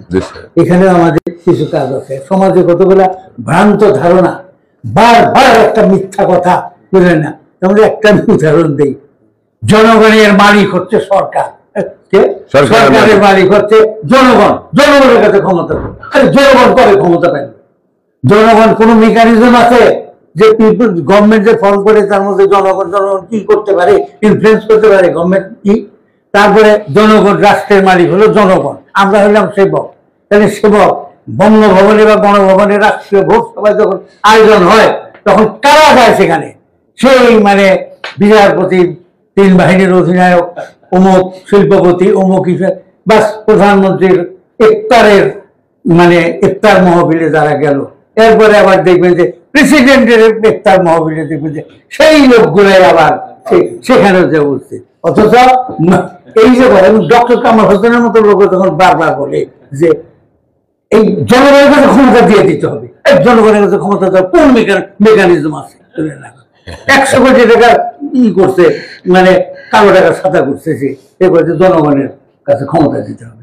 এই সমস্ত বিষয়ের উপরে আমরা কিছু কিছু আলোচনা করতে পারি যে সমাজে ভ্রান্ত মিথ্যা ধারণা বারবার মানে বইলা মানুষকে বলা হচ্ছে, এগুলোর সম্বন্ধে আমরা অন্তত বিরোধীর প্রতি বলতে পারি, অন্তত এটা সত্য নয় এ কথাটুকু বলতে পারি। তারপরে একটা আগ্রাসন হলো মোবাইল আগ্রাসন, ভয়ঙ্কর ভাবে কিন্তু আপনার মানে বাংলাদেশের কালচার, কৃষ্টি, ধর্ম, হায়া, লজ্জা সমস্ত ধ্বংস করে দিচ্ছে মোবাইল, বুঝলেন না? এই মোবাইল নিয়ন্ত্রণ মানে এখন থেকে কিছু কিছু যদি বলা শুরু করি আমরা, মোবাইল মানে সম্বন্ধে কি চিন্তা করো, মোবাইল কি এই বন্ধ করে দেব অন্তত এমন না, আমি জানি না যান্ত্রিক কিনা ইউটিউব বন্ধ করে দেবো, সন্ধ্যার সময় ইউটিউব বন্ধ, কোনো থাকবে না, আমার এখানে কোনো থাকবে না, আছে সে ব্যবস্থা আছে, বুঝলেন না? রাষ্ট্রীয়ভাবে করা যায়।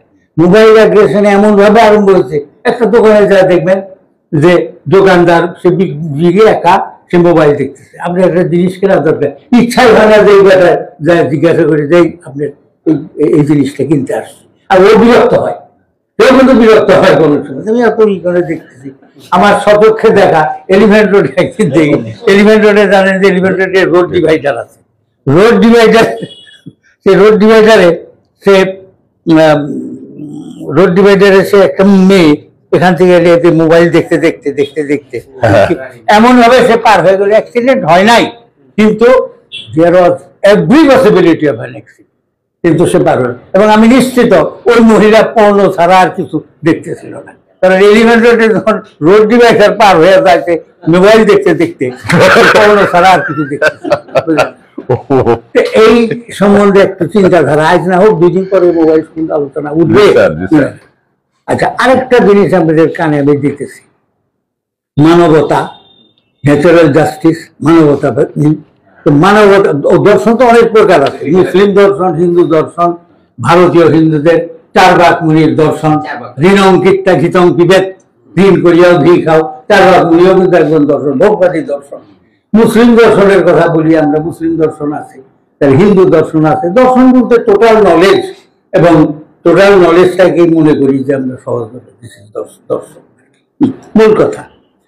তো একটা জিনিস আপনি যে হয়তো জানেন যে রেসিজমকে নিশ্চয়ই আমরা ঘৃণা করি। রেসিজমের জন্য একদিন গান্ধীজির মতো লোককে দক্ষিণ আফ্রিকায় ট্রেনে বুঝলেন না, যাও, রেসিজম আমরা করি না। আমি একটা জিনিস আমি উদাহরণ দিই, আমি আশ্চর্য হয়ে যাই যে আজ পর্যন্ত কোনো কমিউনিস্ট নেতাদের এই জিনিসটা মানে মানবতাবাদী কমিউনিস্টের কথাটা বলতেছে না। এই যে একটা মেথর ধাঙ্গর শ্রেণী একটা আছে, বুঝলেন না, মেথর ধাঙ্গরের সাথে একটা মানুষের কনস্টিটিউশনালি বুঝলেন না, অথবা রক্তের দিকে কি আছে, সে আমার মতো একটা ব্লাড গ্রুপের লোক, বুঝলেন না।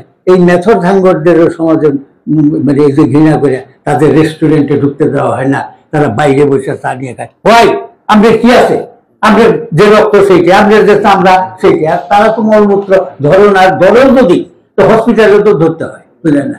এবং আপনার প্রত্যেকটা সুস্থ মানুষের শরীরে সর্বোচ্চ 2 কিলো পর্যন্ত মানে মলমূত্র বর্জ্য কিন্তু থাকতে পারে উপরে। প্রত্যেকটা মানুষের পেটের ভিতরে আনডাইজেস্টেড ফুড পার্টিকেল রয়েছে, সবকিছু রয়েছে।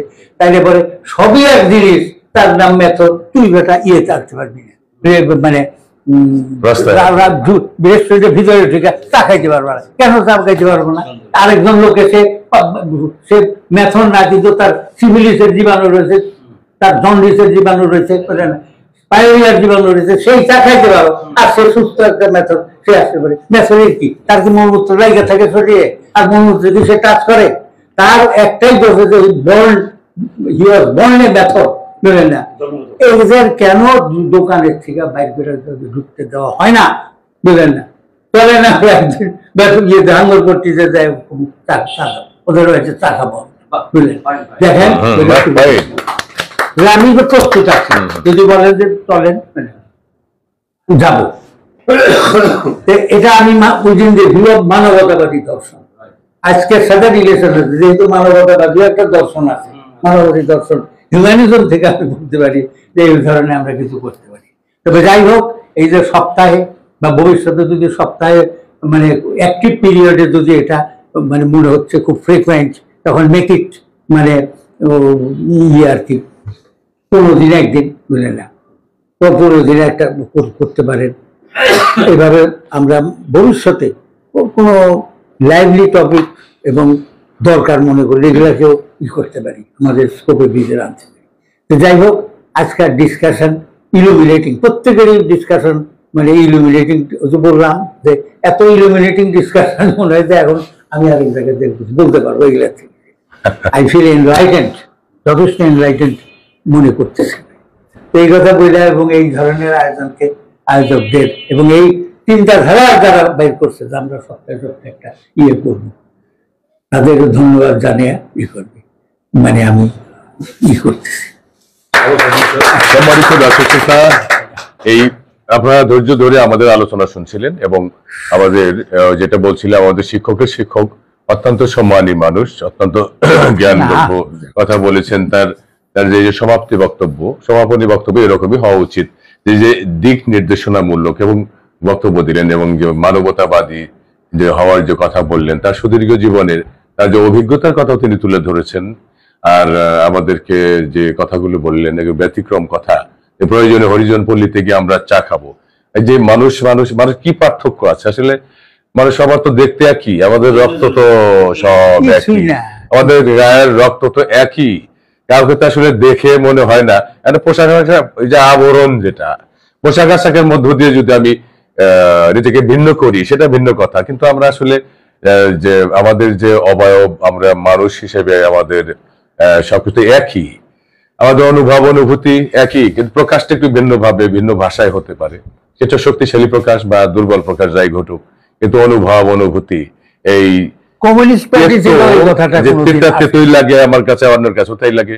তারপর পৃথিবীর সব মানুষের কাছে মিষ্টি মিষ্টি, তারপরে ঝাল ঝাল, তারপরে তেতুই লাগে। তার মানে সেখানে বাহিরে মানে সবার ভিতরে সমান রাঙ্গা, তাই নাকি একটা এটাই ছিল না? হ্যাঁ, বাইরে কেবল ভিতরে সমান রাঙ্গা। তো আমাদের স্যার আহমেদ রেজা স্যার বলছেন যে আয়োজনটা নাকি ভালো লেগেছে তার। আমাদের সত্যি স্যারের কথায় যে এই আয়োজনটাকে তার ভালো লেগেছে শুনে আমরা খুব সার্থক ভাবছি নিজেদেরকে। তো বলেছিলাম যে কথা বলবো না, স্যারের বক্তব্যের মধ্য দিয়েই সমাপ্তি ঘটবে, আসলে তাই ঘটলো।